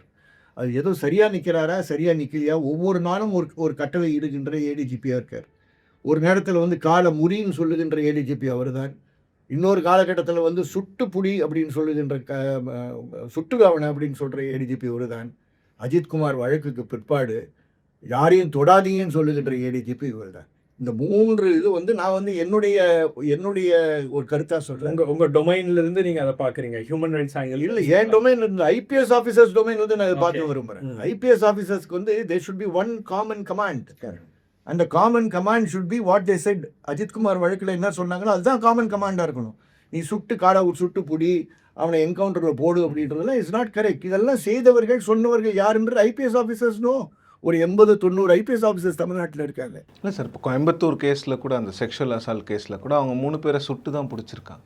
இல்லை எல்லா கேஸ்லையும் எல்லா கேஸ்லையும் அப்படி அப்படிதான் கேஸில் பண்றாங்க. மீடியா வந்து இது பண்ணுற கேஸில் மீடியாவில் ஹெட்லைன்ஸில் இருக்க கேஸில் நீங்கள் அக்யூஸ்டை பிடிச்சிங்கன்னா காலு கீழே சுட்டு தான் பிடிக்கிறாங்க. அது அதாவது சுட்டு பிடிக்கிறது சுடாம பிடிக்கிறது இதுக்குள்ளார வந்து every scene will have to be judged separately. அது நீங்கள் நல்லா செய்யக்கூடிய ஒரு சேனல், அதனால் அது அப்படி ஓப்பனாக உங்கள் சேனல் இப்படி தான் பேசி ஆகணும். ஒரு சூழலில் வந்து அவன் கண்டிப்பாக அவன் அந்த அளவுக்கு ஃபோர்ஸ் அவன் பயன்படுத்தி இருக்கான்றது நம்ம நிரூபிக்க முடிஞ்சிருந்தா நீ உன்னுடைய உயிரை காப்பாற்றுவதற்காக தற்காப்புக்காக சுட்டேன்றதை வந்து நான் ஏற்றுக்க தயாராக இருக்கேன். பட் எல்லா இடத்துலையும் அப்படிதானா அப்படின்றது ஒரு கேள்வி. ரெண்டாவது, மருத்துவர்களுக்கும் இவர்களுக்கும் சம்மந்தம் இருக்குது. And when they align the bones, they make sure அந்த போன்ஸ் வந்து அலைன்மெண்ட் சரியில்லாமல் வாழ்க்கை முழுவதும் அவன் வந்து பர்சன் வித் டிசபிலிட்டியாக இருக்க வேண்டிய ஒரு சூழல் இருக்கின்றது பல ஆட்களுக்கு இருக்குது. நான் எந்த விதத்துலையும் இந்த மாதிரி கான்ட்ராக்ட் கில்லர்ஸு ஆட்களை வந்து சப்போர்ட் பண்ணுற ஆட்கள் கிடையாது. நம்ம அந்த அடுத்த நிலையில் நிற்கக்கூடியவங்க நம்ம. பட் இருந்தாலும் இதை செய்வதற்கு உங்களுக்கு எங்கிருந்து அதிகாரம் வருது? அப்போ இது மாதிரி ஒரு ஒரு ஒரு டைரக்ஷன் வந்து கொடுக்கக்கூடிய ஒரு நபரை ஏன் வந்து இந்த ஆளுங்கட்சி வந்து அவ்வளோ நெருக்கமாக தன்னை கருதுகிறது, அல்லது தான் கருதுகிறார்கள் என்று பொதுமக்கள் புரிந்து கொள்ளக்கூடிய அளவுக்கு அவர்கள் செயல்பாடுகள் இருக்கு. இல்லை, ஒரு போலீஸ் என்பது ஒரு ப்ரொஃபஷ்னல் ஃபோர்ஸ் இல்லையா? நீங்கள் அந்த ப்ரொஃபஷ்னலிசம் கொஞ்சம் கொஞ்சமாக is it going away, like அது போகுதுன்னு பார்க்குறீங்களா? நீங்கள் உதாரணத்துக்கு சொல்ல போகணுன்னா ஒரு ஆர்டிஐ வந்து முதல் முறையாக நமக்கு புழல்லேருந்து ஒரு ஆர்டிஐ கிடைக்கிது. 300 பேருடைய கை கால்கள் வந்து உடப்பட்ட நிலையில் அவங்க வந்து ரிமாண்ட் பண்ணியிருக்காங்க, உள்ள கொண்டு வந்திருக்காங்க அப்படின்னு. அப்போ அந்த அளவுக்கு வந்து 300 பேர் கை காலெலாம் ஒரு 3 டிஸ்ட்ரிக்டில் இது நடந்திருக்கு. தமிழ்நாடு பூரா இது நடக்குது அப்படின்னா உங்களுக்கு அந்த போலீஸுடைய அந்த ப்ரொஃபஷனலிசம் மேலேயே ஒரு கேள்வி எழுது இல்லையா சார்? இல்லை, அந்த இந்த கால் உடைக்கிறது அந்த அந்த அளவுக்கு ஃபோர்ஸ் யூஸ் பண்ணுறதுன்றது வந்து let us be very honest, there are still some top police officers who do not believe in this. நீ என்னதான் அந்த டாப் ஆஃப் யுவர் வாய்ஸ் நீங்கள் வந்து உங்களுடைய ராங் தியரிஸை நீங்கள் வலியுறுத்தினாலும் சரி, தன்னுடைய ஜூரிடிக்ஷனில் இது நடக்காது அப்படின்ற ஒரு நிலைப்பாடு எடுத்து பணி செய்கின்ற சில நபர்கள் இருக்கிறாங்க. அதை குறிப்பிடாமல் நம்ம எந்த விஷயம் பேசக்கூடாதுன்ற நான் விரும்புகிறேன். அதனால் ஆனால் பொதுவாக மேலே கொடுக்குற டைரெக்ஷன்ஸ் தான் கீழே ஃபாலோ பண்ணுதுன்ற ஒரு கலாச்சாரம் இருக்குது. அதனால தான் நம்மளுக்கு வந்து இத்தனை நம்பர், இவ்வளோ பெரிய நம்பர் அங்கே வந்திருக்குன்னா கண்டிப்பாக பாஸ்டுடைய ஃபிகர்ஸ் அதுதான் காட்டுது. இதில் ஒன்றும் there is no doubt about it. அது போலீஸ் ஃபோர்ஸையே பொலிட்டிசைஸ் பண்ணிட்டாங்களோ, கம்ப்ளீட்டாக அந்த போலீஸ் ஃபோர்ஸ் இஸ் கம்ப்ளீட்லி பொலிட்டிசைஸ்ட். இப்போ நீங்கள் சொல்கிறத வரதை பார்த்தா ஒரு தனி நபருக்காக அவரை டிஜிபியாக கொண்டு வரணுங்கிறதுக்காக வெயிட் பண்ணி ஒவ்வொருத்தராக அந்த நம்பர்லேருந்து அந்த 2 ஆகணும், 2 ஆகணும், அதுக்கப்புறம் திருப்பி யூபிஎஸ்சிக்கு அந்த பேனல் போகணும், அவங்க அனுப்புவாங்க. ஸோ ஒரு தனி நபருக்காக என்டையர் இந்த சிஸ்டமே வந்து இவங்க டிஸ்மேண்டில் பண்ணுறாங்களோ? உறுதியாக இருக்குது. நான் வந்து இப்போ ரொம்ப ரொம்ப அவங்கள பொறுத்த வரைக்கும் ரொம்ப சாதாரண ஒரு வழக்கு எடுத்துப்போம். நம்மளை பொறுத்த வரைக்கும் ரொம்ப முக்கியமான வழக்கு பல்வீர் சிங் எடுத்துப்போம். பல்வீர் சிங்கில் வந்து ஏன் இந்த அரசு அப்படி ஒரு நிலைப்பாடு எடுத்தது? Let me explain. ஏன் அந்த ஒரு நிலைப்பாடு எடுத்தது? அந்த அந்த அந்த ஜோனில் யார் ஐஜியாக இருந்தார்னா எல்லாருக்கும் தெரிஞ்ச விஷயம். அதை பற்றி நம்ம ஒன்றும் குறிப்பிட்டு கூற தேவையில்லை. அந்த ஐஜி அந்த எஸ்பி மேலே உங்களுக்கு என்ன பாதுகாப்பு? ஐபிஎஸ் ஆஃபீஸர்ஸ் அசோசியேஷனுக்கு உங்களுக்கு என்ன நெருக்கம்? ஐபிஎஸ் ஆஃபீஸர்ஸ் அசோசியேஷன் அன்றைக்கி பேசின பேச்செல்லாம் என்ன பேச்சு? மீடியா ட்ரையல் பற்றிலாம் பேசுனதெல்லாம் யார்? இந்த ஐபிஎஸ் ஆஃபீஸர்ஸ் அசோசியேஷன் பேசுகிறாங்க. பேசி மீடியா ட்ரையல் மட்டும், அவங்க சொல்லுகின்ற மீடியா ட்ரையல் மட்டும் நடந்திருக்கலைன்னா இந்த வழக்கு வெளியே வந்திருக்காது. இந்த சம்பவம் எப்படி வருதுன்னா ஒரு 3 வாரத்துக்கு பிறகு தான் வெளியே வரும். நிலையில் வந்து one of the best IAS ஆஃபீஸர்ஸை இதில் நீங்கள் பழி கொடுக்குறீங்க. அமுதாவை கொண்டு போய் உள்ளார இறக்கி அமுதாகிட்ட வந்து நீங்கள் ஒரு இன்ட்ரம் ரிப்போர்ட்டை வாங்குறீங்க. இன்னைக்கு வரைக்கும் அமுதாவுடைய ஐஏஎஸ் அமுதா மேடமுடைய ஃபுல் ரிப்போர்ட் இன்னும் வெளியே வரல. காம்ப்ரிஹென்சிவ் ரிப்போர்ட் இன்னைக்கு வரைக்கும் வெளியே வரல. பாதுகாக்கிறது எந்த அளவுக்கு பாதுகாக்கிறாங்கன்னா, பல்வீர் சிங் எஸ்டி கம்யூனிட்டியை சார்ந்த காரணத்தினால், அவர் மேல் SC/ST ஆக்ட் போடக்கூடாது என்ற காரணத்தினால் 2 நபர்கள், ஒரு எஸ்டி ஒரு எஸ்சி மட்டும்தான். நாங்கள் புகார் கொடுத்த ஒரு வழக்கில் வந்து ஒரு எஸ்சி தம்பி கொடுத்த வழக்கில் வந்து SC/ST ஆக்ட் வரக்கூடாதுன்ற அளவுக்கு அவரை பாதுகாக்கிறீர்கள். Why do you take this extra step? நான் வந்து கிரிமினல்ஸை பற்றியே பேசலையா? உங்கள் காக்கியில் இருக்கக்கூடிய ஒரு பிளேட்டண்ட்டாக என்டையர் தமிழ்நாடு தப்புன்னு பார்த்த ஆஃபீஸரை நீ ஏன் காப்பாற்றுறீங்க? எந்த அளவுக்கு காப்பாற்றுறீங்கன்னா, you have restored him back into service. Yes, பிரச்சனை இல்லை. எங்கே போஸ்ட் பண்ணியிருக்கீங்க? பாதுகாப்பாக நீ போய் உங்கள் ஊருக்கு பக்கத்தில் ராஜஸ்தானுக்கு போகிறதுக்கு பக்கமாக நீ திகாரி ஜெயிலில் வந்து அங்கே யூபிஏ கமாண்டன்ட் நாங்கள் அனுப்புனீங்கன்னா வாட் ஆர் யூ கன்வேயிங்? வாய்தாக்கு மேலே வாய்தா வாங்குறாரு. எனக்கு தெரிஞ்சு பல அரசியல்வாதிகள் தான் வந்து கேஸில் வாய்தா வாங்குவாங்க. இப்போ அதிகாரிகளும் வந்து வாய்தாக்கு மேலே வாய்தா வாங்கிட்டு இப்போ இருக்காங்க. அவர் சார்பாக நாங்கள் இந்த பாதிக்கப்பட்ட குடும்பத்தின் சார்பாக போட்டிருக்கக்கூடிய மனுவில் வந்து மறுபடியும் விசாரணை செய்ய வேண்டும் என்று குறிப்பிட்டு ஒரு 8 சம்பவங்களை குறிப்பிட்டு சொல்லியிருக்கேன். நான் இந்த ஃபேக்ஸ்குள்ளே போக விரும்புகிறேன். அவர் நிரபராதியாக உயர்நீதிமன்றத்தில் போன வாரம் ஒரு மனு போடுறாரு. போட்டு எனக்கு தமிழே தெரியாது, இந்த தமிழகத்தில் இருக்கக்கூடிய தமிழை பற்றி பேசுகின்ற அரசாங்கம் வந்து இந்த ஆஃபீஸரை சப்போர்ட் பண்ணிட்டு இருக்கா. அவருக்கு தமிழே தெரியாமல் இவர் டிஎஸ்பி ஏஎஸ்பி அம்பாசமுத்திரம் எப்படி அப்பாயின்ட் பண்ணீங்க? தமிழே தெரியாதான் அவருக்கு கொடுத்துருக்கக்கூடிய சார்ஜ் ஷீட். இதில் வந்து ஒரு நார்த் இந்தியன் ஜட்ஜி வேறு அது விசாரிக்கிறார். 21ஆம் தேதி போட்டிருக்கு. நான் எதுக்கு சொல்ல வரேன்னா, what is the speciality of treating Balveer Singh like this? அப்போது அக்கௌண்டபிலிட்டி சிஸ்டத்தில் இல்லைன்னு தான் நான் சொல்ல வரேன். தவிர எனக்கு பல்வீர் சிங்கை ப்ரைவேட்டாக எனக்கு பல்வீர் சிங்கான நிறைய வருத்தங்கள் இருக்குது. எனக்கு அவருக்கு வந்து மன ரீதியான அழுத்தங்கள் உள்ள ஒரு மனிதர் என்பதை நான் பகிரங்கமாக சொல்லியிருக்கேன். I have pity for him. இந்த ஆஃபீஸரை சாக்ரிஃபைஸ் பண்ணுறதுக்கு நீங்கள் பத்திரமா அவர் ஒரு இடத்துல இங்கே தமிழகத்தில் வச்சுருந்துருக்கூடாது. இந்த புது பொறுப்பே கொடுத்துருக்கக்கூடாது. இதெல்லாம் நம்ம வந்து பொறுப்புடன் பேசுகிறோம். சும்மா யாரும் அவர் 4 பேரை வந்து டார்ச்சர் பண்ணார்ன்ற காரணத்துக்காக அவரை போய் நம்ம சித்திரவதை செய்யணுன்ற அர்த்தம் கிடையாது. அவர் மேலேயும் அவர் குடும்பத்து மேலேயும் அவர் மனைவி மேலேயும் அக்கறை உள்ளவர்கள் நம்ம எல்லாரும். இந்த ஐடியாஸ்லாம் உள்ளார சிஸ்டத்தில் கொடுக்கறது யார்? இது சீஃப் மினிஸ்டர் எடுக்கிற முடிவு அல்ல என்பது எனக்கு நல்லா தெரியுது. இப்போ யார் இந்த மாதிரி டெசிஷன்ஸ் எடுக்கிறார்? இல்லை, பொதுவாக வந்து உங்களுக்கு லா அண்ட் ஆர்டர், போலீஸ், மற்ற விஷயங்களை பொறுத்த வரைக்கும் இந்த கவர்மெண்ட் மேலே வந்து ஒரு இம்ப்ரெஷன் கிரியேட் ஆயிடுச்சு, இது அதிகாரிகளால் நடத்தப்படுகின்ற ஒரு ஆட்சி அப்படின்னு. இதை எப்படி பார்க்குறீங்க? இதில் டவுட்டே கிடையாது. இதில் வந்து எனக்கு எந்த டவுட் வந்தாலும் ஆளுங்கட்சியை சார்ந்தவர்கள் இந்த டவுட்டை எனக்கு மனசில் நீக்கிறாரு. எப்படி? இப்போ திமுகவை சார்ந்தவர்கள் பலருக்கு இந்த வருத்தம் இருக்குது. இது வந்து மாண்புமிகு முதலமைச்சருடைய காதுக்கு போய் சேருதா இல்லையான்றது வந்து அடுத்த விஷயம். ஆனால் அவர்கள் எல்லாமே ஃபீல் பண்ணுறது, நான் சாதாரண திமுக தொண்டர்களை பற்றி பேசலை, ஆண்டாண்டு காலமாக ஒரிஜினலாகவே திமுகவிலே இருந்தவர்களுடைய ஆழ்ந்த உள்ளத்தின் ஆழத்தில் இருக்கக்கூடிய ஒரு வேதனை என்னவென்றால், கட்சியில் வந்து ஒரு ஐஏஎஸ் ஆஃபீஸர்கிட்ட போய் நம்ம சீட்டு வாங்க வேண்டிய ஒரு சூழல் வந்துடுச்சியா? ஒரு சீனியர் ஐஏஎஸ் ஆஃபீஸர் சொன்னால் தான் நமக்கு சீட்டு கிடைக்கும்ன்ற அவ்வளோ நிலை இன்னைக்கு இருக்கிறது வந்து அவர்கள் கூறுகின்ற வார்த்தையாக இருக்குது. அதனால் இது வரைக்கும் நம்ம காவல்துறை சார்ந்த விஷயங்கள், எக்ஸிக்யூட்டிவ் சார்ந்த விஷயங்களை நம்ம பேசிகிட்டு தான் நம்ம நினைச்சோம். நம்மளை தாண்டி விஷயங்கள் அவர்களுடைய அரங்கிலே அவர்கள் பேசுகின்றவர்களாக மாறி. ஸோ இது வந்து பொதுமக்கள் மத்தியிலையும் பொது சமூகத்திலையும் வந்து இந்த டாக் அப்படின்றது உருவாயிருச்சு. பட் இது வரைக்கும் ஒரு டிஎம்கே கவர்மெண்ட் மேலே வந்து இதுக்கு முன்னாடி இருந்த கவர்மெண்ட் மேலே இப்படி ஒரு பெயர் வந்ததில்லைல்ல. நீங்கள் இவ்வளோ விஷயங்களில் வந்து முடிவு எடுக்கிறதுல ஒரு தடுமாற்றம், வந்து ஒரு ஏதோ ஒரு அச்ச உணர்வு இருக்கும் இவங்களுக்கு. இப்போ நீங்கள் வந்து இந்த யூபிஎஸ்சி கொடுத்த லிஸ்ட்டில் இந்த 3 அதிகாரிகளை நீங்கள் வந்து ஒரு அதிகாரியை நீங்கள் நியமிச்சிங்கன்னா அது பொலிட்டிக்கலி நமக்கு பேக் ஃபயர் ஆயிருமா, பொலிட்டிக்கலி நமக்கு பிரச்சனை ஆயிருமா அப்படின்ற மாதிரி ஒரு இது இருக்கா? அப்போ நல்லா தெரியுது உங்களுக்கு, உங்களுடைய IPS officers are no longer non political. உங்கள் senior IPS officers are all political அப்படின்றது ரொம்ப தெளிவாயிடுச்சு. There are very few IPS officers of high nature who are considered to be non-political. நீங்களே கேட்டகரைஸ் பண்ணிவிட்டு சில பேர் எல்லாம் முக்கால்வாசி பேர் பொலிட்டிக்கல், இவங்க ஏ பார்ட்டி இவர் பி பார்ட்டி என்ற ஒரு பார்வைக்குள் ஒரு பாஸ்கெட்குள்ளார நீங்கள் ஆஃபீஸர்ஸை போட்டிருக்கீங்க. This is very very dangerous for our democracy, extremely dangerous for our democracy. அந்த அக்கறைகள் தான் பேசுகிறோம் தவிர எங்களுக்கு இந்த ஆஃபீஸர் அந்த ஆஃபீஸர்ன்ற அக்கறைகள்லாம் கிடையாது. லைக் என்னோட அடுத்த கேள்வி என்னன்னு பார்த்தீங்கன்னா, இந்த impact on law and order நம்ம ஏற்கனவே கேட்ட கேள்வி தான். ஒரு டிஜிபி ஃபுல் டைம் டிஜிபி இல்லாமல் ஒரு ஆக்டிங் டிஜிபி இருக்கும்போது அது லா அண்ட் ஆர்டர் சுச்சுவேஷனை எப்படி இம்பேக்ட் பண்ணும்?